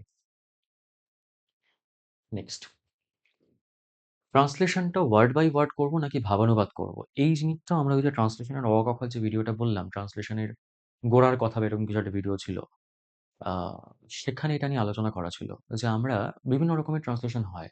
ভাবানুবাদ মানে আম লিটারাল ট্রান্সলেশন হয়, ফ্রি ট্রান্সলেশন হয়, ট্রান্সলিটারেশন হয়। তো আমরা পুরোপুরি আক্ষরিক অনুবাদও করছি না, আমরা পুরোপুরি ভাবানুবাদও করছি না। আমরা দুটোর মিশ্রণে একটা জিনিস নামানোর চেষ্টা করছি। এবং সেটা কেন আমি এখানে বিস্তারে বলছি না, আমি খুব একটা ছোট্ট হিন্ট দিয়ে বলছি। আ ধরো একটা বাংলায় বাক্য রয়েছে যে, "তুমি ওর দলে ভিড়লে, তুমি ওর দলে ভিড়লে।" মানে কি? তুমি ওর দলে চলে গেলে। আরেকটা ধরো বাক্য রয়েছে, "তুমিও ওর দলে ভিড়লে।" দুটোর দেখো, দুটোর মধ্যে গঠনগতভাবে শুধু একটু পার্টিকেল এর তফাৎ। ও, এই ও একটা ছোট্ট পার্টিকেল, একটা ছোট্ট স্বরবর্ণ। তার তফাতে অর্থটা কিন্তু পুরোপুরি বদলে যাচ্ছে। সুতরাং আমি যদি বলি যে আমি আক্ষরিক অনুবাদ করবই না, আমি শুধুমাত্র ভাবানুবাদ করব, তাহলে এই যে ছোট, ছোট জায়গাগুলো আমি সেগুলো মিস করে যাব। আবার যদি আমি পুরোটাই আক্ষরিক অনুবাদ করি, তাহলে ওই যে ব্যাপারটা বড্ড কেঠো শোনাবে। এবং কোনো, কোনো জায়গায় যেমন ধরো, একটা এক্সাম্পল আমি দিয়ে থাকি যে, "সে সাত সকালে এসে হাজির হল।" তুমি যদি সাত সকালে করো যে সাত সকালে 7 AM ইন দ্য মর্নিং, তাহলে গন্ডগোল। সাত সকালে মানে হচ্ছে খুব আর্লি মর্নিং। তো সেটা কি বলতে চাওয়া হয়েছে তোমাকে সেটা বুঝতে হবে। সেটা বুঝে তোমাকে ট্রান্সলেশনটা করতে হবে। সুতরাং দুটোর মিশ্রণ, এবং যেটা ভাবানুবাদ করলে নম্বর কাটবে না তো। ভাবানুবাদ করলে নম্বর কেন কাটবে? বরং তুমি যদি দুটোর যথাযথ মিশ্রণ আ একটা নামাতে পারো পরীক্ষার খাতায়, তাহলেই তোমার নম্বরটা পারফেক্ট আসবে। তুমি পুরোপুরি ভাবানুবাদ বা পুরোপুরি আক্ষরিক অনুবাদ করলে তোমার নম্বরটা যে বিশেষ ভালো হবে সেটা বলা যায় না কখনোই। ফিকশন প্যাসেজের, যেখানে প্যাসেজের মধ্যে ফিকশন থাকে, সেটা ট্রান্সলেশন থাকলে যদি টেন্স থেকে প্রেজেন্ট মনে হয়, তাহলেও কি পাস্টেও করব? তাহলেও কি পাস্টেই করব? না। ওই যে বললাম, চলনটা দেখতে হবে, কন্টিনিউয়েশনটা দেখতে হবে, কন্টিনিউইটি দেখতে হবে। যে ওই একই ঘটনা প্রবাহ পরপর বলছে কিনা, যে অমুক জায়গায় গেছিলাম, এটা করলাম, সেটা করলাম, এটা হলো, সেটা হলো, এইভাবে চলছে কিনা। তাহলে তার মাঝে যদি কোনো জিনিস দেখে প্রেজেন্ট মনে হয়, সেটাকে তুমি পাস্টে ফেলে দাও, অসুবিধা নেই। যদি পরপর ঘটনা প্রবাহ বলা হয় কোথাও। কিন্তু ওই যে বললাম, মাঝখানে যদি এমন কিছু আসে যেটা ইউনিভার্সাল, যেটা হ্যাবিচুয়াল ফ্যাক্ট, সে সময়ও যা ছিল এখনো তাই, ভবিষ্যতেও তাই থাকবে। তাহলে সেটা তুমি প্রেজেন্টে মাঝখানে রাখো, কোনো অসুবিধা নেই। আর ফিকশন মানেই সবসময় পাস্ট হবে তা নয়। সিংহভাগ ক্ষেত্রে পাস্ট। কোনো, কোনো ক্ষেত্রে ফিকশনের ক্ষেত্রেও সে হয়তো সেই মুহূর্তে দাঁড়িয়ে বলছে। সেই মুহূর্তে দাঁড়িয়ে সেই ঘটনার কথা বলছে। আমি এখন এটা করছি। একটু আগে এটা করেছিলাম। এরকম যদি, তাহলে একটু আগে যেটা করেছিলাম সেটা পাস্ট হবে, এখন যেটা করছি সেটা প্রেজেন্ট হবে, ভবিষ্যতে যেটা করব সেটা ফিউচার হবে। এইভাবেই হবে যখন বক্তা সেই বর্তমান সময়ে দাঁড়িয়ে কথাগুলো বলছে ট্রান্সলেশন এর ক্ষেত্রে। যদি ফিকশন নির্ভর লেখায় অতীতের বর্ণনায় ভবিষ্যতের কথা আসে, তবে কোন টেন্স ব্যবহার করব? ফিকশনের ক্ষেত্রে ধরো সবটাই অতীতে চলছে। আমি এটা করেছিলাম, ওটা করেছিলাম। তখন বলা হলো আমি ভাবলাম এটা করব ভবিষ্যতে। তো ভবিষ্যতের ক্ষেত্রে আমরা জেনারেলি উইল ব্যবহার করি। কিন্তু একটু ন্যারেশন চেঞ্জ এর কথা যদি ভেবে দেখো, আমরা যখন ডিরেক্ট ইনডিরেক্ট স্পিচ করি, সেখানে দেখবে আমরা যেটা করি যে ফিউচার টেন্স থাকলে সেখানে উইল এর বদলে বা শ্যাল এর বদলে আমরা উড করি যখন ইনভার্টেড কমার বাইরে জিনিসটাকে বের করি। সুতরাং এখানেও একই জিনিস। যে অতীতে কোনো ঘটনার বর্ণনা চলছে, সেখানে একটা হয়তো ভবিষ্যতের কথা বলা হয়েছে যে ভবিষ্যতে এটা হবে। সেখানে কিন্তু আমি ভবিষ্যতের ক্ষেত্রে যেটা ব্যবহার করব সেটা হচ্ছে would, not will। ঠিক আছে? নেক্সট। বঙ্গানুবাদ কিংবা ট্রান্সলেশন লেখা শুরু করার আগে কোনো হেডিং দেওয়ার কি কোনো দরকার আছে? কোনো প্রয়োজন নেই। আ যে স্পেসটা আছে সেই স্পেসে লিখলেই হবে। ট্রান্সলেশনে কি নিজের মতো করে কিছু সিকোয়েন্স চেঞ্জ করতে পারি? আমি আগেই বললাম যে নিজের মতো করে সিকোয়েন্স চেঞ্জ করতে পারো যদি তোমার মনে হয় যে তাতে করে ট্রান্সলেশনটা করতে তোমার সুবিধা হচ্ছে বা বিষয়টা বেটার হচ্ছে, তাহলে সেটা করতেই পারো। সমস্যা কিছু নেই। সেই লিবার্টি আছে তোমার। খুব বড় যদি আ বাক্য হয়, তাহলে বাক্যটাকে ছোট করে যদি ভেঙে অনুবাদ করি, তখন সর্বোচ্চ কতগুলো স্প্লিট করতে পারি? এমন কোনো নিয়ম নেই, সর্বোচ্চ কতগুলো স্প্লিট করতে পারো। তোমার যদি মনে হয় যে একটা বিরাট বড় বাক্য রয়েছে, সেটাকে তুমি ভাঙার সময় ১০ টা ভাগে ভেঙে নেবে, করতে পারো। সেটা আইডিয়ালি হয় না। ২ টো, ৩ টে, ৪ টে যা খুশি। ছোট করে তোমার যদি মনে হয় যে বড় সেন্টেন্স করতে সমস্যা হচ্ছে, তুমি ভেঙে নাও সেটাকে ছোট করে। এরকম কোনো বাঁধা ধরা কোনো নিয়ম নেই যে এভাবেই করতে হবে। বাংলা থেকে ইংরেজি ট্রান্সলেশনের সময় কাঙ্ক্ষিত শব্দ মাথায় না আসার জন্য গ্যাপ দিয়ে যাচ্ছি, কিন্তু শেষ পর্যন্ত সেই গ্যাপ পূরণ হচ্ছে না। ওই যে ১ম এ বললাম যে আ স্মার্টলি জিনিসটাকে ট্যাকেল করতে হবে। তোমার কিছু মনে পড়ল না, তুমি সেখানে গ্যাপ রাখবে কেন? ক্লার্কশিপে গ্যাপ রাখার কোনো জায়গাই নেই। কোনো ফাঁক ভবিষ্যতে আর পূরণ হবে না।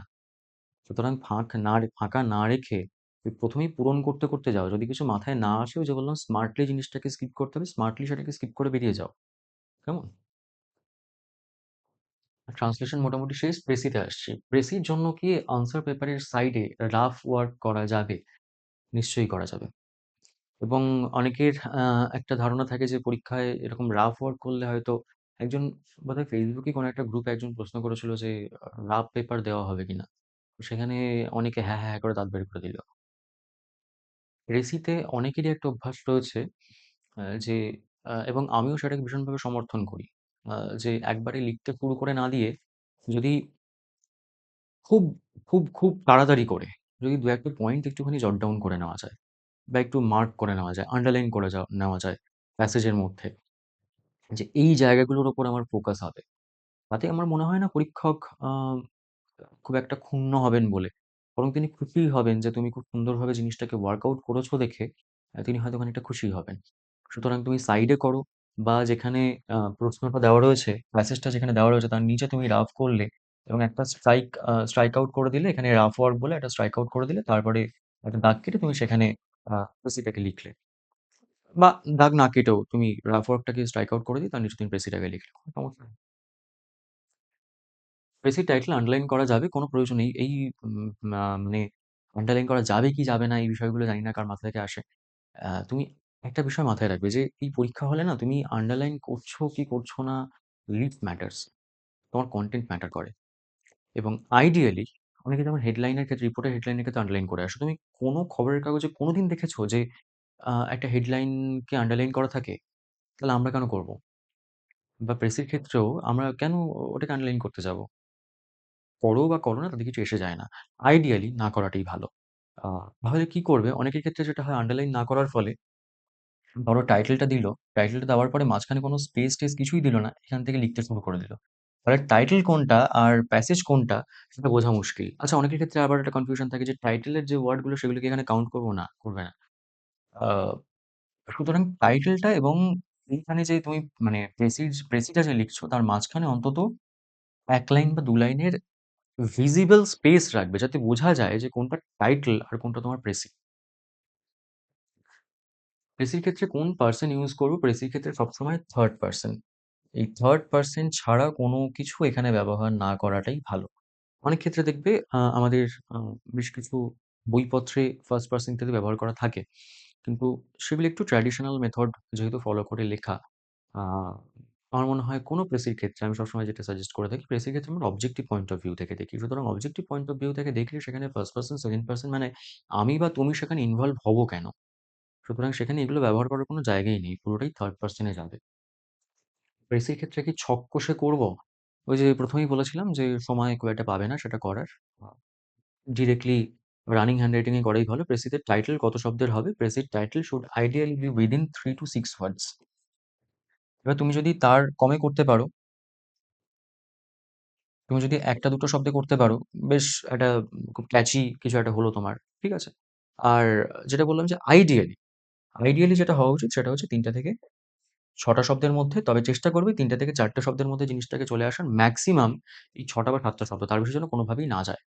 এবং এই ৬টা ৭টা পর্যন্ত যেন না পৌঁছায় সেটাও কিন্তু দেখার দায়িত্ব তোমার। এই ১টা ২টো ৩টে ৪টে শব্দের মধ্যে প্রেসির হেডলাইনটা মানে প্রেসির যে টাইটেলটা সেটা দেওয়াটা হচ্ছে আইডিয়াল। নেক্সট প্রেসি যদি বড় হয় তাহলে কি করব? প্রেসি বড় হওয়াটার চান্স খুব কম।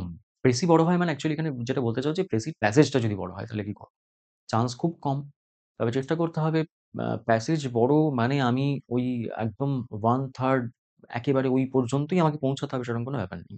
ক্রাক্সটাকে আমি আমার মতো করে লিখতে পারলেই হলো। তাতে যদি 1/3 এর থেকে ১০-২০ টা শব্দ কম হয় কিছু এসে যায় না। প্রেসির ওয়ার্ড যদি 1/3 এর কম বেশি হয় নম্বর কাটবে? না।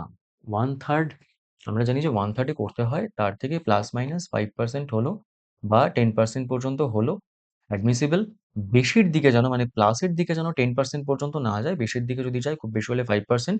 কমের দিকে যদি যায় মানে মাইনাসের দিকে যদি যায় সেখানে যদি তুমি 10% কমও করো বা 15% 20% কমও করো তাতে কিছু এসে যায় না। খুব কম করলে ভুল কিছু নয়। তুমি কম শব্দের মধ্যে সেটাকে এস্টাবলিশ করতে পারছো, সমস্যা তো কিছু নেই। কিন্তু ব্যাপারটা হচ্ছে যে একজন ৫০টা শব্দের মধ্যে যে জিনিসটাকে সুন্দরভাবে নামাচ্ছে, সেই জিনিসটাকে ২০টা শব্দের মধ্যে নামানোটা টাফ তো বটেই এবং সেটা যদি ২০টা শব্দের মধ্যে নামানো যায়, মানে নামানো হয় তাহলে বোধহয় বেশ কিছু পয়েন্ট সেখান থেকে মিস হয়ে যাবে। আ সুতরাং সেটাও একটুখানি নজরে রাখা উচিত। বেসিক টাইটেলে যদি প্যাসেজের ওয়ার্ড বা সেন্টেন্স ইউজ করি, প্রেসির টাইটেলে শুধু নয়, তুমি যদি প্রেসির মধ্যেও প্যাসেজের থেকে ডিরেক্ট কোনো ওয়ার্ড বা সেন্টেন্স ব্যবহার করো, তাহলে সেটা কোনো ইফেক্ট পড়বে কিনা? এটা অনেকের প্রশ্ন থাকে। দেখো, না করাটাই উচিত। এবার প্রেসির মধ্যে প্যাসেজের মধ্যে কিছু কি-ওয়ার্ড থাকে বা কিছু কি পয়েন্টস থাকে যেগুলোকে তুমি আ উম একেবারে সেটার ভিন্ন কোনো শব্দ, প্রতিশব্দ খুঁজে সেটাকে আনতে হবে। ওই সময়ের মধ্যে তো সম্ভবই নয় এবং প্রতিটা ক্ষেত্রেও সেটা মানে বাস্তবিক নয় বিষয়টা। সুতরাং একেবারে কিচ্ছু ব্যবহার করতে পারব না প্যাসেজ থেকে বিষয়টা সেরকম নয়। আবার যেন এমনটাও না হয় যে দেখে মনে হচ্ছে আমি প্যাসেজ থেকে জাস্ট কপি পেস্ট করে লিখেছি। যেমন এই সেদিনই ক্লাসে একজন বলছিল যে প্রেসির ক্ষেত্রে কেউ একজন বলেছিল কে যে প্রেসি করার একটা কিছু বুঝতে না পারলে যেটা করতে হবে প্রেসির মধ্যে এর ৫ টা আঙুল এরকম রাখতে হবে এবং আঙুলের ফাঁকা দিয়ে যে শব্দগুলো দেখা যাচ্ছে সেগুলোকে যুগে দিয়ে কিছু একটা বানিয়ে নিতে হবে। ঠিক আছে? তো সেরকম যেন না হয়। যে সেখান থেকে অনেকগুলো জিনিস কপি পেস্ট করে আমরা জাস্ট একটা প্রেসি নামিয়ে দিলাম। হ্যাঁ? বা ওই একটা করে লাইন বাদ দিয়ে এই লাইনের থেকে একটা কিছু নিলাম, মাঝখানে একটা লাইন বাদ, তারপর একটা লাইন থেকে কিছু একটা নিলাম। এরকম নিয়ে একটা কিছু বানিয়ে দিলাম, সেরকমটা যেন না হয়।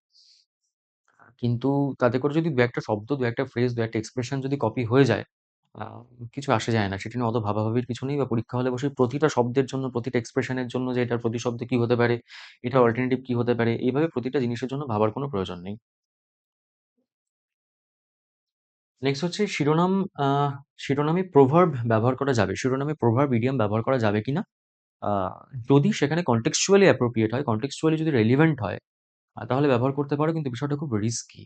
হ্যাঁ? একটা ওই মানে দড়ির ওপর সুতোর ওপর হাঁটার মতো বিষয়টা। পা পিছলে গেলে আলুর দম হয়ে যাবে। মানে পা পিছলে আলুর দম সেই যেটা আমরা জানি ছোটবেলায়। সেরকম বিষয়টা হয়ে যাবে। সুতরাং খুব রিস্কি জিনিসটা। আ খুব বেশি এক্সপ্লোর করতে না যাওয়াই ভালো যদি তোমার হাতে অন্য কোনো অপশন থাকে। ইনফরমেটিভ প্যাসেজের প্রেসির ইনফরমেশন দেব। ইনফরমেশন প্রেসির মধ্যে যতটা এভয়েড করা যায় তত ভালো। কারণ আমরা এখানে ক্রাক্সটা জানতে চাই, মূল বক্তব্য জানতে চাই। ইনফরমেশন নয়। যেমন ওই সেই কপিল দেব সংক্রান্ত একটা প্রশ্ন বোধহয় লাকশিপা বা মিসলেনিয়াস এ একটা প্রিভিয়াস ইয়ার্স এসেছিল। সেখানে সে কত রান করেছে, কত উইকেট নিয়েছে সেগুলো আমার কাছে প্রধান নয়। সে যে অনেক বেশি সংখ্যক উইকেট নিয়েছে এইটা আমার কাছে প্রধান। কতগুলো নিয়েছে সেটা নয়। বেশি সংখ্যক নিয়েছে সেইটা প্রধান। এই হলো হিন্ট। এবার বাদবাকিটা নিজেদের বিচার বুদ্ধি লাগিয়ে একটু বোঝার চেষ্টা করতে হবে। প্রেসির প্যাসেজে দাগ দেওয়া যাবে। প্যাসেজে যদি তুমি পেন্সিল দিয়ে বা পেন দিয়ে দাগ দাও তাতে কিছু এসে যায় না। সেটা করতেই পারো তুমি ওয়ার্কআউট করার জন্য। মূল প্যাসেজের শব্দ প্রেসিতে ব্যবহার করলেও নম্বর কাটবে। একটু আগেই বললাম যে কপি পেস্ট যেন না হয়, আবার একেবারেই থাকবে না। আ সেরকমটাও মাথায় রাখার প্রয়োজন নেই। প্রেসি কিংবা সারাংশ লেখার সময় টাইটেল কিংবা শিরোনাম বলে কোলন দিয়ে তারপর কি টাইটেলটা লিখবো? টাইটেলটা মাঝখানে লিখতে হয়। তুমি যদি শিরোনাম বলে লেখো, তাহলে শিরোনামটা তুমি বাঁদিকে টাইটেল বলে এখানে লিখলে, একটা কোলন দিলে এবং মাঝখানটায় তুমি টাইটেলটা লিখলে। আবার যদি তুমি মনে করো যে এখানে টাইটেল বলে কিছু লিখবে না, তাতেও কিছু এসে যায় না। তুমি এখানে জাস্ট যে টাইটেলটা সেটা লিখবে। মাঝখানে ওই যে বললাম ১ টা বা ২ টো লাইনের মতো স্পেস দেবে। স্পেস দিয়ে তারপরে তুমি যে তোমার প্যাসেজটা সেটা লিখবে।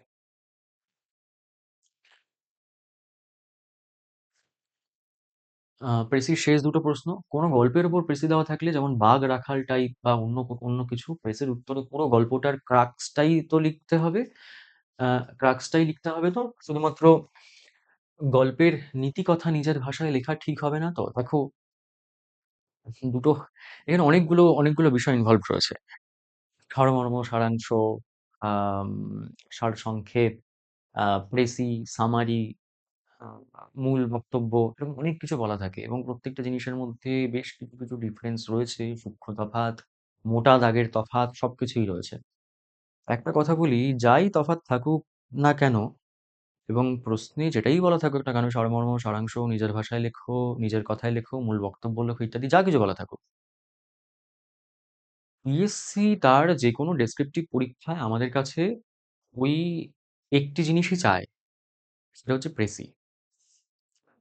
সুতরাং আইডিয়ালি একটা পিএসসির যেকোনো পরীক্ষার প্রেসি যেটা হওয়া উচিত, তাতে এই রাখাল বালক টাইপের গল্প থাকুক, মানে ফেবল টাইপের বা কোনো মোরাল স্টোরি বা যা কিছু থাকুক না কেন, আমাদের যেটা সবসময় ফোকাস হওয়া উচিত যে গল্পটা যেটা রয়েছে তার কিছুটা অংশ বা সেখানে যা বলা হচ্ছে সেই বিষয়টা আমি রাখবো আমার প্রেসির মধ্যে।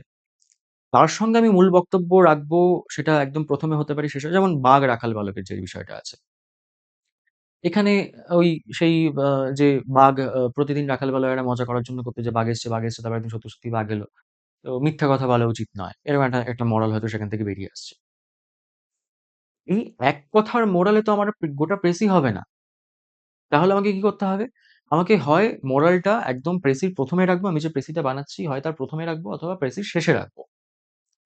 এবং মাঝখানে আমি ওই গল্পের যে ক্রাক্সটা, এটার পর এটা হলো, এটার পর এটা হলো, খুব ছোট্ট করে সেটাকে সেখানে রাখবো। তার মানে হচ্ছে যে এই যে মিথ্যা কথা বলা উচিত নয়, সত্য কথা বলা উচিত। এই যে বিষয়টা বলা হচ্ছে এক লাইনে, এটা ওই এক লাইনে বলের মতো। এক বিখ্যাত মানে অস্কার জয়ী এক নায়ক আছেন বর্তমানে। তিনি একবার একটা খুব কথা মানে খুব ফেমাস একটা কথা বলেছিলেন যে, "লিভ এভরিথিং অ্যাসাইড, তুই আমাকে এক লাইনে বল।" তো এই এক লাইনে যদি আমি একটা প্রেসি নামিয়ে দিই, তাহলে তো আমি নম্বর খুব একটা পাবো না। সেটা তো ওই আ ছোটবেলায় যখন আমরা স্টোরি লিখতাম মাধ্যমিকে, তার নিচে ওই মোরাল লিখতাম, নীতিকথা লিখতাম, সেটার মতো হয়ে যাবে। তাহলে আমরা এখানে যেটা করতে পারি যে আমরা মোরালটাকেও রাখলাম এবং সেই মোরালটাকে আমি এস্টাবলিশ করছি কিসের মাধ্যমে? কোন গল্পের মাধ্যমে, কোন ঘটনার মাধ্যমে, সেই ঘটনাটাকেও একটু রাখার চেষ্টা করলাম। ঠিক আছে? আ নেক্সট হচ্ছে মূল প্যাসেজের শব্দ গুনবো। তুমি যদি পরীক্ষা হলে বসে মূল প্যাসেজের শব্দ গুনতে চাও তাহলে গেল। যেটা করতে হবে যে ওই রোজ অ্যান্ড কলামস করতে হবে। মানে একটা রোতে একটা লাইনে কতগুলো শব্দ আছে এবং কতগুলো লাইন আছে। দুটোকে মাল্টিপ্লাই করে নাও। তোমার একটা মোটামুটি শব্দ সংখ্যা বেরিয়ে যাবে যে মোটামুটি ওখানে approximately কতগুলো শব্দ আছে। সেটার বেসিসে তুমি শব্দের সংখ্যা কাউন্ট করবে।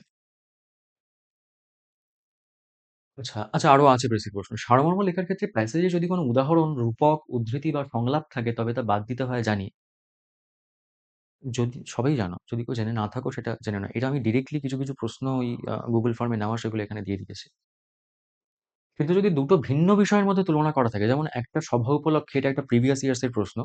একটা সভা উপলক্ষে যদি দেশের লোককে ডাক দাও তবে তাহারা সংশয় লইয়া আসিবে, তাহাদের মন খুলিতে অনেক দেরি হইবে। কিন্তু মেলা উপলক্ষে মেলায় নয়, মেলা উপলক্ষে যাহারা একত্র হয় তাহারা হৃদয় খুলিয়াই আসে। অংশটা বাদ দেব তো? দেখো, যেকোনো রূপক, রূপক মানে কি অ্যালেগরিক্যাল যেকোনো জিনিসপত্র। মানে একটার সঙ্গে একটা তুলনা করা হচ্ছে। এরকম তুলনা ইত্যাদি বিষয়গুলো মানে আম বা অনেক সময় বিশেষ করে যদি আ ফিকশন থাকে, সেটার ক্ষেত্রে খুব বেশি করে থাকে কোনো বর্ণনামূলক যদি ফিকশন থাকে সেখানে, বা কোনো বর্ণনামূলক লেখাতেও থাকে। কোনো একটা বিষয় বোঝানোর জন্য অন্য একটা কিছু রেফারেন্স টেনে এনে সেটাকে বোঝানোর চেষ্টা করা হলো। কোনো সহজ বিষয় যেটা আমরা জানি, যেটা আমাদের আ নিয় মানে নিত্য পরিসরে রয়েছে, সেরকম কোনো বিষয়ের এক্সাম্পল দিয়ে কোনো একটা জটিল বিষয়কে বোঝানোর চেষ্টা করা হলো। সেরকমটা করা হয়। এই যে রেফারেন্সটা দিয়ে করা হলো বা এই যে তুলনা করে কোনো একটা জটিল বিষয়কে বোঝানোর চেষ্টা করা হলো, এই তুলনাটাকে আমরা যতটা সম্ভব এভয়েড করার চেষ্টা করব আমাদের লেখার মধ্যে, এসির মধ্যে। আ আমরা আম ৩ টে ই, ৩ টে ই কে এভয়েড করার চেষ্টা করি। Example, explanation and elaboration.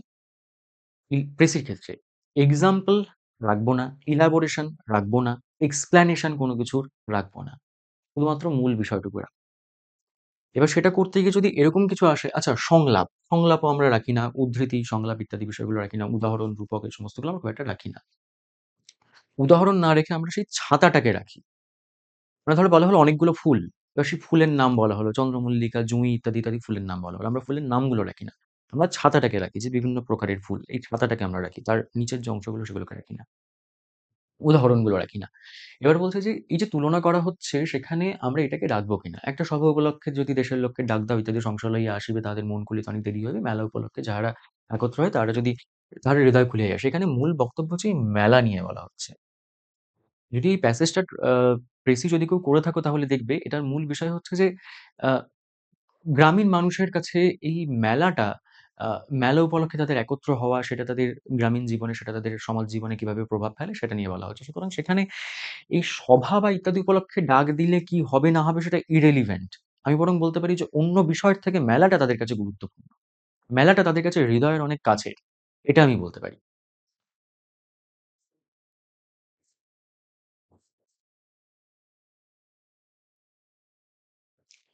এবার রিপোর্ট, রিপোর্টে কটা প্যারাগ্রাফ হবে? রিপোর্টে আইডিয়ালি ৩ টে প্যারাগ্রাফ হওয়া উচিত। আর যদি সময় না থাকে তাহলে একটা প্যারাগ্রাফে গোটাটাকে নামিয়ে দেবে। আইডিয়ালি ৩ টে প্যারাগ্রাফ কেমন হওয়া উচিত? আমরা জেনারেলি ২ ধরনের রিপোর্ট পাই। ১ নম্বর হচ্ছে আমি আমি মানে এই জিএনআর বলে কিছু হয় না অ্যাকচুয়ালি। এটা আমি মানে আমাদের নামকরণ আরকি। General news paper report. মানে খুব সাধারণ ঘটনা, দুর্ঘটনা এই সমস্ত যেগুলো হয় সেটাকে আমি বলি হচ্ছে জিএনআর, জেনারেল নিউজ পেপার রিপোর্ট। আর এটা হচ্ছে পোস্ট এডিট। কি? Post edit. পোস্ট এডিট মানে হচ্ছে যেগুলো যেখানে বর্ণনামূলক বা বিশ্লেষণমূলক যেটা থাকে, এডিটোরিয়াল তো আসে না। আ এডিটোরিয়াল আমরা এখানে কিছু করিও না। আমরা মূলত পোস্ট এডিটের ধাঁচে লিখি। অর্থাৎ উত্তর সম্পাদকীয় যেটা দেখবে মাঝামাঝি থাকে। এবার জিএনআর এবং পোস্ট এডিটের মধ্যে মূলত ৩ টে জিনিস থাকে। যেকোনো পোস্ট এডিট দেখবি ৩ টে জিনিসে ফেলা যায়। একটা হচ্ছে কজেস,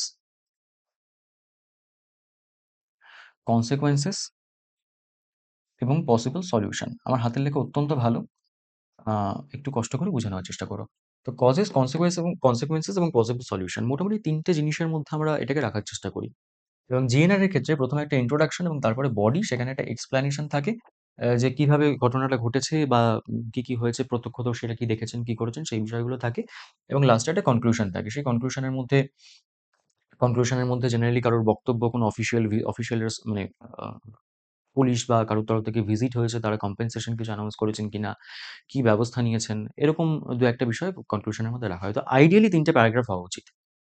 এবার তোমার যদি যথেষ্ট পরিমাণে প্র্যাকটিস না থাকে বাড়িতে, তাহলে তুমি ৩ টে প্যারাগ্রাফে নামিয়ে আসাটা মুশকিল পরীক্ষা হলে। ৩ টে প্যারাগ্রাফে ভাঙা, কোনটায় কি করব না করব এটা ভাঙাটা মুশকিল। যদি যথেষ্ট পরিমাণে প্র্যাকটিস থাকে তাহলে ৩ টে প্যারাগ্রাফটা মানে ৩ টে প্যারাগ্রাফে নামিয়ে আসতে পারো। এবং আইডিয়ালি ৩ টে প্যারাগ্রাফে যেকোনো নিউজ পেপার রিপোর্ট রাখা উচিত। মোটামুটি ১২০ থেকে ১৫০ টা শব্দ। ক্লার্কশিপে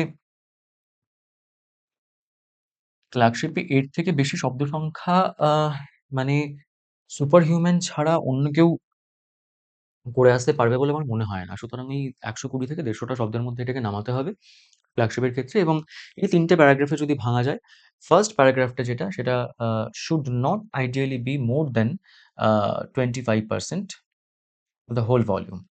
আর মাঝখানে যেটা মাঝখানেরটা বাদ দিচ্ছি। কনক্লুশনটা মোটামুটি 10 to 15% পুরো ভলিউমের। আর মাঝখানে প্যারাগ্রাফ হচ্ছে বাকিটা। এবং আমরা বলি যে এট লিস্ট 3 প্যারাগ্রাফস। তুমি যদি মনে করো এর থেকে বেশি তো ভাঙতে পারো। এট লিস্ট 3 প্যারাগ্রাফস আমরা বলে থাকি।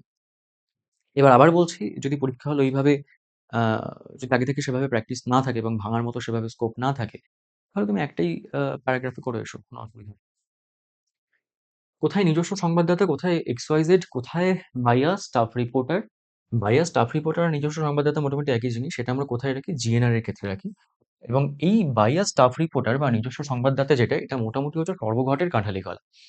মানে তুমি পোস্ট এডিট করো বা আ তুমি যে ধাঁচেই লেখো না কেন, তুমি বায়াস, স্টাফ রিপোর্টার বা নিজস্ব সংবাদদাতা এটাকে করে আসতে পারো। সমস্যা কিছু নেই। আমরা জেনারেলি যেটা করি যে কোনো ঘটনা দুর্ঘটনা যদি হয় সেটা সাধারণত স্টাফ রিপোর্টার রিপোর্টিং করতে যায়। তার অভিঘাত যদি অনেকটা বেশি হয় বিরাট বড় কোনো ঘটনা দুর্ঘটনা ঘটেছে, এখানে জেনারেলি আমরা বাই স্পেশাল করেসপন্ডেন্ট করি। এবং বাদবাকি ক্ষেত্রে পোস্ট এডিটের ক্ষেত্রে আমরা বাই XYZ করি। মানে তার নাম দিয়ে আরকি। দেখবে সংবাদপত্র যখন পোস্ট এডিট থাকে সেখানে বিশ্লেষণমূলক যে লেখাগুলো হয় সেখানে তার নাম দেওয়া থাকে। রিপোর্ট মানে যিনি লিখছেন সেটা সাধারণত ওটা কোনো সাংবাদিক লেখেন না। কোনো আম খুব সিনিয়র কোনো সাংবাদিক হতে পারেন, কোনো আ নেতা-মন্ত্রীও হতে পারেন, কোনো বিশিষ্ট মানুষ হতে পারেন, অধ্যাপক হতে পারেন, গবেষক হতে পারেন, আ রাজনৈতিক বিশ্লেষক হতে পারেন। এরকম মানুষজন লেখেন এবং তার নামটা দেওয়া থাকে। তো আমরা তো নিজের নাম রিভিল করতে পারব না। আমরা কি করব? বাই XYZ লিখে আসবো। বা বাংলায় লিখলে ক, খ, গ এর প্রতিবেদন সেভাবে লিখে আসতে পারি। পোস্ট এডিটের ক্ষেত্রে। ঠিক আছে? তাহলে মোটামুটি জিএনআর এর ক্ষেত্রে হচ্ছে বাই আ স্টাফ রিপোর্টার এবং পোস্ট এডিটের ক্ষেত্রে হচ্ছে আ বাই XYZ যেরকমটা আমরা করে থাকি সেটা। আবার বলছি যদি কিছুই বুঝতে না পারো সেখানে বাই আ স্টাফ রিপোর্টার করে আসবে বা নিজস্ব সংবাদদাতা করে আসবে। এটা সব জায়গায় চলে। সর্বঘটের কাঠালি গলা এটা। রিপোর্টের ডেট কি দেবে এটা নিয়ে ভীষণ কনফিউশন। রিপোর্টের ডেট কি দেবো? রিপোর্টের ডেট জেনারেলি যেটা দেওয়া হয় যে যেদিন ঘটনা ঘটেছে সেদিনকার ডেটও দেওয়া যায়, তার পরের দিনের ডেটও দেওয়া যায়। নির্ভর করে কিভাবে? যেদিন ঘটনা ঘটেছে তুমি যদি সেদিনই রিপোর্টিং করো, তাহলে সেখানে আজ করে করতে হবে, টুডে করে করতে হবে। তুমি যদি তার পরদিনের ডেট দাও, তাহলে ইয়েস্টারডে করে করতে হবে। এই হচ্ছে ডিফারেন্স। এবার সমস্যাটা কোথায়? সমস্যাটা হচ্ছে যে আম ধরা যাক আমাকে ধরা যাক আমাকে আমেদাবাদ প্লেন ক্র্যাশ নিয়ে লিখতে দিল।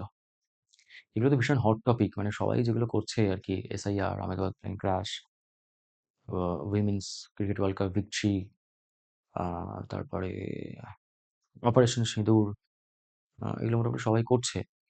তো সবাই এত প্র্যাকটিস করছে এগুলো দেখে মনে হচ্ছে এগুলোই হয়তো আসবে। জানি না কি আসবে। Jokes apart. এইগুলোর ক্ষেত্রে ধরো অপারেশন সিঁদুর যদি এটা লিখতে দেয়। তো অপারেশন সিঁদুরের ক্ষেত্রে আমি ডেটটা কবেকার দেবো? যেদিন ঘটেছে সেদিনকার দেবো নাকি যেদিন আমি পরীক্ষা হলে মানে লিখছি সেদিনকার দেবো? সাধারণত এরকম কোনো বিষয় যদি আসে সেখানে হিন্টস দেওয়া থাকে এবং সেই হিন্টসে বলে দেওয়া থাকে সেই হিন্টসে ঘটনা বিষয় যেমন কিছু বলে দেওয়া থাকে কিছু জিনিসপত্র এবং সেরকমভাবে ঘটনাটা কবে ঘটেছে সেটাও বলে দেওয়া থাকে। সুতরাং তুমি তার পরদিনের ডেট দিয়ে করো। অথবা যদি তোমাকে কোনো হিন্ট দেওয়া না থাকে, তোমার যদি মনে থাকে এক্সাক্ট ডেট, তাহলে তুমি সেদিনকার ডেট দিয়ে করো। আর যদি এক্সাক্ট ডেটটা তোমার মনে না থাকে, তাহলে তুমি যেদিন পরীক্ষা হলে বসে রিপোর্ট লিখছো ২৮শে ডিসেম্বর, সে ২৮শে ডিসেম্বরে ডেট দাও। কিছু করার নেই। তোমার যদি মনে না থাকে কি করবে? তবে জেনারেলি এরকম ক্ষেত্রে আ এরকম কোনো ঘটনা ইত্যাদি রিয়েল ইভেন্ট যেগুলো হয়, সেই রিয়েল ইভেন্টের ক্ষেত্রে সেই ইভেন্টের খানিকটা ডেসক্রিপশন এবং কবে হয়েছে সেটা, কোথায় হয়েছে এই বিষয়গুলো বলে দেওয়া থাকে। যেমন আহমেদাবাদ প্লেন ক্র্যাশ যদি আসে সেটা কবে হয়েছে, কোথায় হয়েছে এগুলো বলে দেওয়া থাকবে। এরকম ওই আকাশ থেকে পেড়ে এনে একটা টুক করে ফেলে দিলাম, সেরকমভাবে ক্লার্কশিপ অন্তত আসবে বলে আমার মনে হয় না। আ উইমেন ওয়ার্ল্ড কাপ, অপারেশন সিঁদুর এগুলো যদি ডেট ভুলে যাই, বলে দিয়েছি অলরেডি। আরেকটা বিষয় ধরো বলা হলো বিশ্ব পরিবেশ দিবস উপলক্ষে একটা সেমিনার হয়েছে সেটা নিয়ে লিখো। তো বিশ্ব পরিবেশ দিবস তোমার যদি মনে থাকে বিশ্ব পরিবেশ দিবস কবে? ৫ই জুন। তাহলে তুমি ৬ জুনের ডেট দিয়ে করবে বা ৫ই জুন সেদিনকার হিসেবে তুমি যদি করতে চাও পরের দিন করাটাই বেটার। তুমি সেইভাবে করবে। আর যদি তোমার মনে না থাকে বিশ্ব পরিবেশ দিবস কবে, তোমাকে নিশ্চয়ই বলে দেবে না বিশ্ব পরিবেশ দিবস কবে অন্তত। আ সেখানে তুমি যেদিন পরীক্ষা দিচ্ছ সেদিনকার ডেট দিয়ে দেবে। কিছু করার নেই। পিএম, সিএম এগুলো কিভাবে লিখবো? Prime minister, chief minister. রিপোর্টের ক্ষেত্রে শুধুমাত্র হেডলাইন ছাড়া কোথাও এই ধরনের অ্যাব্রিভিয়েশন প্রেসির ক্ষেত্রে তো নয়ই। রিপোর্টের ক্ষেত্রে হেডলাইন ছাড়া কোথাও এই ধরনের অ্যাব্রিভিয়েশন ব্যবহার না করাটাই ভালো। যদি প্রাইম মিনিস্টার কথাটা বারবার আসে একটা লেখার মধ্যে, তাহলে ১ম বার যখন প্রাইম মিনিস্টার বলে লিখছো সেখানে ব্র্যাকেটে একটা পিএম বলে লিখে দাও। তারপরে তুমি যতবার প্রাইম মিনিস্টারের কথা বলবে সেখানে তুমি পিএম করে মেনশন করো, ঠিক আছে। কিন্তু সব জায়গায় পিএম বলে লিখলে তা না। হেডলাইনের ক্ষেত্রে অ্যাব্রিভিয়েশন দিতে পারো, কোনো সমস্যা নেই। এবং চেষ্টা করবে এদের কারো নাম কোথাও না লেখার। The prime minister. আরেকটা জিনিস হচ্ছে অনেকেরই এখানে একটা প্রবণতা আছে তাদেরকে খুব সম্মান-টম্মান দেওয়ার। রিপোর্ট লেখার সময় যেমন ধরো কোথাও দেখেছো যে আ আ মানে মাননীয় মাননীয়া মমতা বন্দ্যোপাধ্যায় মানে রিপোর্টে কোথাও দেখেছো যে মাননীয়া মমতা বন্দ্যোপাধ্যায় এবং মাননীয় শুভেন্দু অধিকারীর বৈঠক। যদি দুজনের বৈঠক হয় কখনো সেখানে থাকবে মমতা শুভেন্দু বৈঠক। শুভেন্দু মমতা বৈঠক এরকম থাকে। সুতরাং আমরাও কোথাও লিখব না যে মাননীয় প্রধানমন্ত্রী উদ্বোধন করেছেন, মাননীয় মুখ্যমন্ত্রী এসেছেন, হ্যাঁ? আ বা কোনো একটা অনুষ্ঠান হচ্ছে সেখানে ব্লক ডেভেলপমেন্ট অফিসার স্যার এসেছেন। এই স্যার কালচার-টালচার বাইরে ঠিক আছে। রিপোর্টের ক্ষেত্রে প্রতিবেদনের ক্ষেত্রে স্যার কালচার-টালচার চলে না। তো এবং মানে রিপোর্টাররা জেনারেলি, কারো যদি অভিজ্ঞতা থাকে, রিপোর্টাররা জেনারেলি কাউকে সব স্যার ম্যাডাম বলে না। তারা অমুক বাবু এইসব করেই কথা বলে, সে যত বড় অফিসারই হোক না কেন।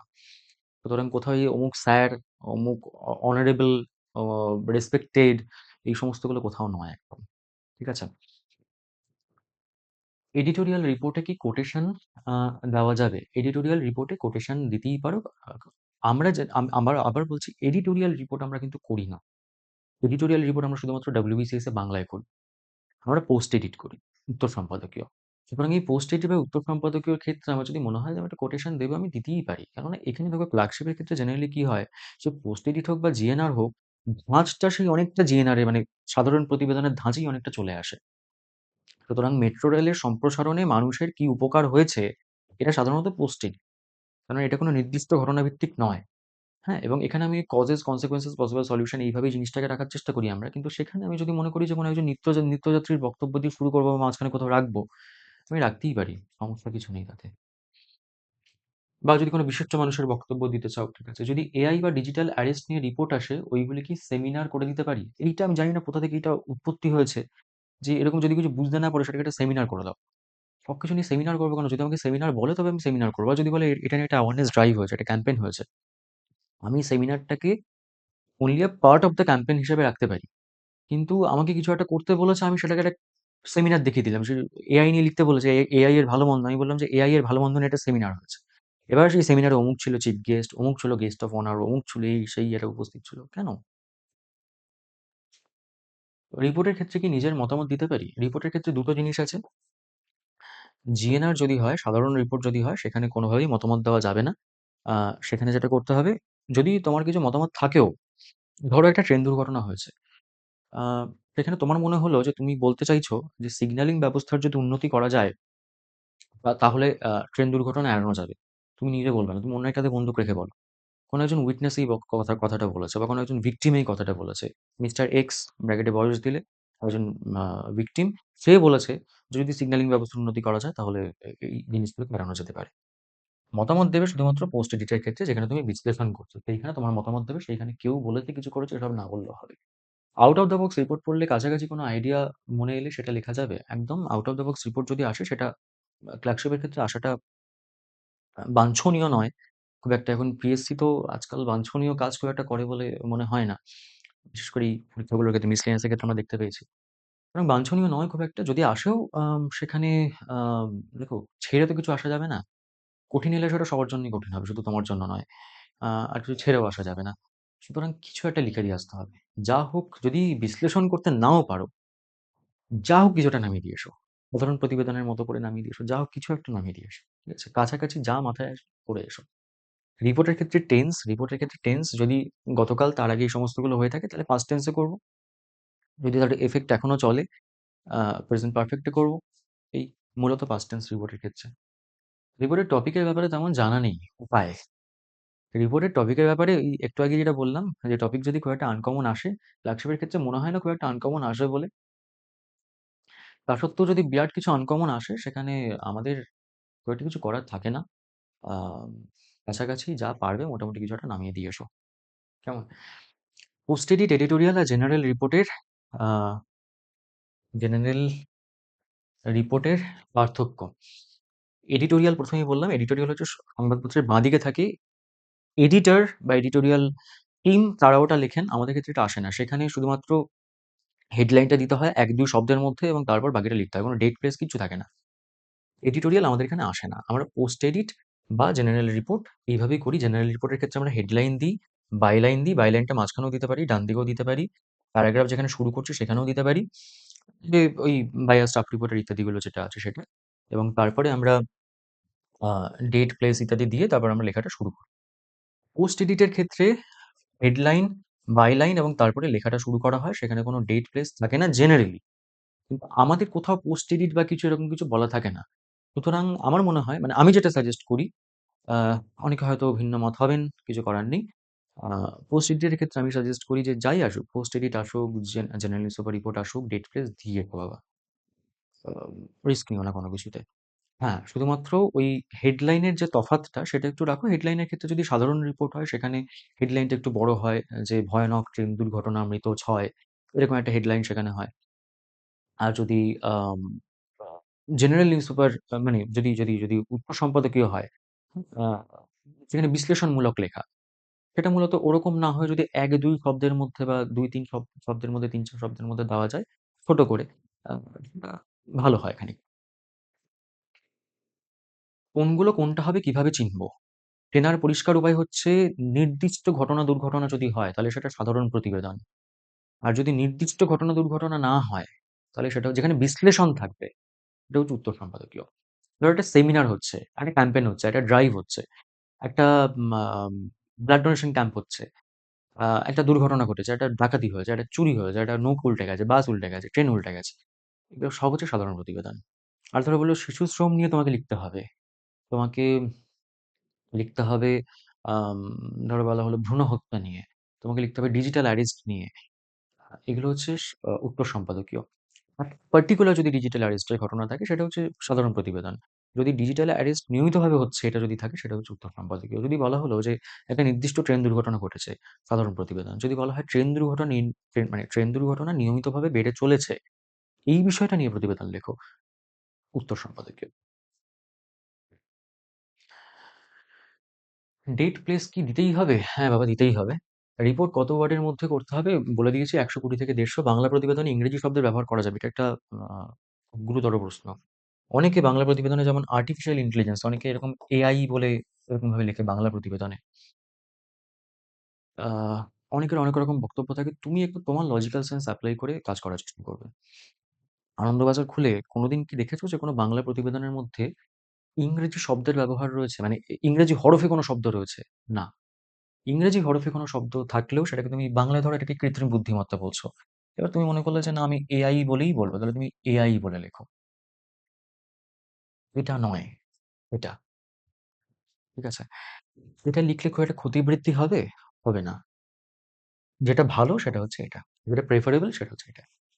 হাতে ৩-৪ মিনিট সময় রয়েছে, প্রতিবেদন কিভাবে নামাবো? ধরো প্রতিবেদন লিখতে শুরু করে দিয়েছো। ৩-৪ মিনিট সময় হাতে রয়েছে। আ বেস্ট কোনটা? পরীক্ষককে বুঝতে দাও আমি শেষ করতে পারিনি, নাকি পরীক্ষককে বুঝতে দেওয়া মানে যে না আমি এইটুকু শব্দের মধ্যেই করেছি?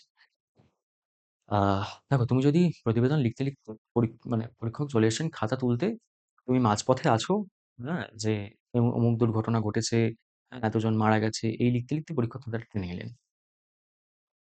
সেইটা ভালো হবে, নাকি তুমি যেখানেই আছো সেখান থেকে যেভাবে হোক ২ টো বা ৩ টে তুমি বুঝতে পারছো যে ১ মিনিট সময় রয়েছে। ২ টো ৩ টে শব্দে কনক্লুশন টুকুকে টেনে দেওয়া। যে অমুক এসেছেন, বক্তব্য রেখেছেন, এরকম কিছু একটা কনক্লুশন টেনে দেওয়া। সেটা হচ্ছে বুদ্ধিমানের কাজ।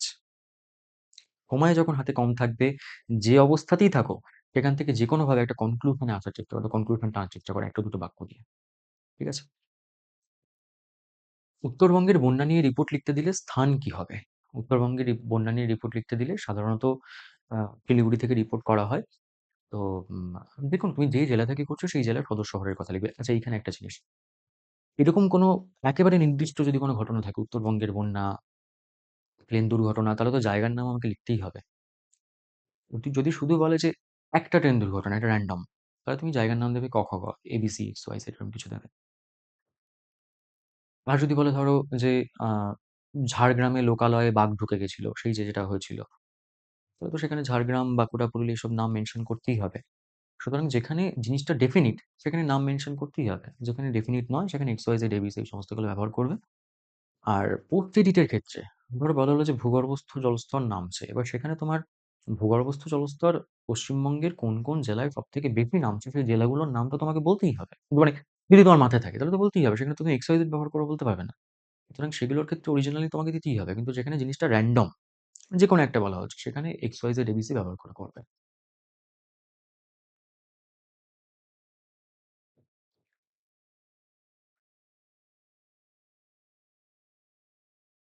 প্রতিবেদনে কোন ধরনের ফরম্যাট কি হবে? দেখো এই ফরম্যাট নিয়ে তো এখানে আলোচনা করার মতো স্কোপ খুব একটা নেই। আমি যদি ২-৪ দিনের মতো সময় পাই দেখিয়ে দেব। তবে তোমরা মোটামুটি সবাই কোনো না কোনো জায়গা থেকে ফরম্যাট দেখেছো, লিখেছো, বিভিন্ন টিচার বা দাদা-দিদি ইত্যাদিদের কাছে পড়েছো, তাদের কাছেও ফরম্যাট পেয়েছো। যার কাছে যে ফরম্যাট আছে সেই ফরম্যাট ব্যবহার করে করো। শেষ মুহূর্তে এসে ফরম্যাট চেঞ্জ করে লাভ নেই। সত্যিকারের ঘটনার ক্ষেত্রে সংখ্যায় ভুল হলে কি হবে? সত্যিকারের ঘটনার ক্ষেত্রে সাধারণত সংখ্যাটা দিয়ে দেয়। যে কতগুলো ক্যাজুয়ালিটি হয়েছে বা কি হয়েছে না হয়েছে এগুলো দিয়ে দেয় মোটামুটি। সুতরাং সেটার উপর বেস করেই লিখবে। রিপোর্ট লেখার ক্ষেত্রে পুরো বিষয়টা ১২০ শব্দের মধ্যেই মোটামুটি শেষ করে দিলে কি সমস্যা হতে পারে? কোনো সমস্যা নেই, বরং সেটাই আইডিয়াল।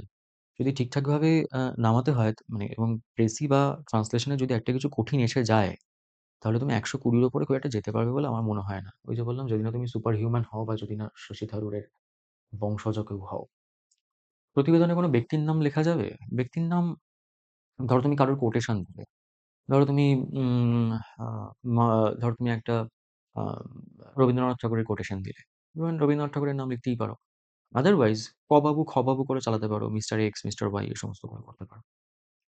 আনকমন বিষয়ের উপর প্রতিবেদন কিভাবে লিখবো? আচ্ছা, একটু আগেও ছিল, ওই একই কথা বললাম যে আ মোটামুটি স্ট্রাকচার এর মধ্যে ফেলবে। প্রত্যেকেরই কিছু, কিছু স্ট্রাকচার জানা আছে, সেই স্ট্রাকচার এ ফেলবে। আমি চেষ্টা করব যদি সময় সুযোগ পাই তাহলে ২ একটা স্ট্রাকচার একটুখানি দেখিয়ে দেওয়া যার মধ্যে ফেলা যেতে পারে। যদি question A write a report বা প্রতিবেদন লিখুন শুধুমাত্র দেওয়া থাকে, প্রতিবেদনটি উত্তর সম্পাদকীয় ফরম্যাটে লেখা গেলেও যদি সাধারণ প্রতিবেদনের মতো করে লিখি তাহলে কি নম্বর কমতে পারে? একদম না। এসব নিয়ে অতিরিক্ত ভাববে না। সেই মুহূর্তে যা মাথায় আসছে সেটাই করবে। যদি মনে হয় যে আমি উত্তর সম্পাদকীয় করতে পারছি না, এটা আমার পক্ষে এত এনালিসিস করা সম্ভব নয় বাবা, করে দাও না সাধারণ প্রতিবেদন। কি হবে? ২ নম্বর কমবে, ৩ নম্বর কমবে, এর থেকে বেশি কিছু হবে না। রিপোর্টে কোনো একটা অঞ্চলের উত্তরবঙ্গ, রাজধানী, জঙ্গলমহল নাম উল্লেখ করে দিলে তাহলে উত্তর লেখার সময় কি স্থানের জায়গায় শিলিগুড়ি, কলকাতা, ঝাড়গ্রাম লিখতে হবে নাকি যাই দিক না কেন ক, খ, গ লিখতে হবে? একদম। উত্তরবঙ্গ, রাজধানী, জঙ্গলমহল এইসব দিলে এইগুলোই তোমাকে লিখতে হবে। রাজধানী মানে জেনারেলি আমাদের রাজ্যের রাজধানী বা দেশের রাজধানী বোঝায়। তাহলে বলা হলো রাজধানীতে মেট্রো রেল সম্প্রসারণ। রাজধানীতে মেট্রো রেল সম্প্রসারণ মানে রাজধানী মানে এখানে কলকাতাই বোঝায়। সেখানে কলকাতার কোন স্টেশন থেকে কোন স্টেশন, হাওড়া থেকে ওদিকে শিয়ালদা, এই নামগুলো তো মেনশন করতেই হবে তোমাকে।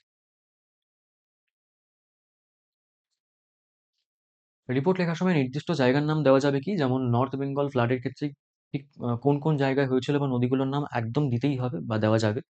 সহজ শব্দে লিখলে নম্বর পাবো। সহজ শব্দেই লিখে আসবে পরীক্ষায়। আ আমি মানে সবাই যদি কিছু সাজেশন চায়, আমি ১ম সাজেশন যেটা দিই সেটা হচ্ছে আ গিভ ইট আ কিস। এই কিস মানে চুমু-টুমু নয়। এটা হচ্ছে keep it short and simple. Keep it short and simple. সহজ রাখো, সাধারণ রাখো। Simplicity is the best ornament. Headline, main verb ব্যবহার করা যায় হেডলাইনে। যেকোনো হেডলাইন বা যেকোনো টাইটেলে সাধারণত সেটা যেন কমপ্লিট সেন্টেন্স না হয়, বাংলা বা ইংরেজি কোনোটাতেই। রিপোর্টের ক্ষেত্রে যদি কমপ্লিট সেন্টেন্স হয়ও, এখানে যেটা admissible that is only simple present tense. তার বাইরে কিছু নয়। ঠিক আছে? Train accident kills 5, simple present tense. অন্য অন্য কোনো টেন্স জেনারেলি ব্যবহার করা বা উচিত নয়। রিপোর্টের হেডলাইন কি পুরোটাই ক্যাপিটাল লেটারে লিখতে হবে? ওই একই জিনিস লজিক্যাল সেন্স এপ্লাই করো। কোনো খবরের কাগজে কি দেখেছো যে পুরোটা ক্যাপিটালে লেখা থাকে? যদি দেখে থাকো তাহলে করবে। আমার যেটা মতামত, যেকোনো হেডলাইন বা যেকোনো টাইটেল লেখার সময় যেটা করতে হয় যে ফার্স্ট লেটার গুলো ক্যাপিটাল এবং ফার্স্ট লেটার গুলো কিসের, কিসের ক্যাপিটাল? তোমার কাছে যা, যা নাউন, অ্যাডজেক্টিভ, মেইন ভার্ব এবং অ্যাডভার্ব রয়েছে, এই ৪ টে জিনিসের ১ম অক্ষরগুলো ক্যাপিটাল হয়। এই ৪ টে জিনিসের ১ম অক্ষরগুলো ক্যাপিটাল হয়, বাদবাকিগুলো মানে বাদবাকি যে শব্দগুলো আছে সেগুলো সব স্মল লেটার। পুরোটা ক্যাপিটাল করতে পারো, সমস্যা কিছু নেই। আ না করলেও কিছু এসে যায় না। মানে এইভাবেও তুমি যদি করো, এইটা হচ্ছে এক্সাক্টলি হেডলাইন বা হেডিং বা টাইটেল যেভাবে করা হয়, এটা হচ্ছে এক্সাক্টলি সেই জিনিস, সেই ফরম্যাট। তুমি কিভাবে করবে সেটা তোমার ব্যাপার। জেনারেলি এইভাবে করাটাই ভালো।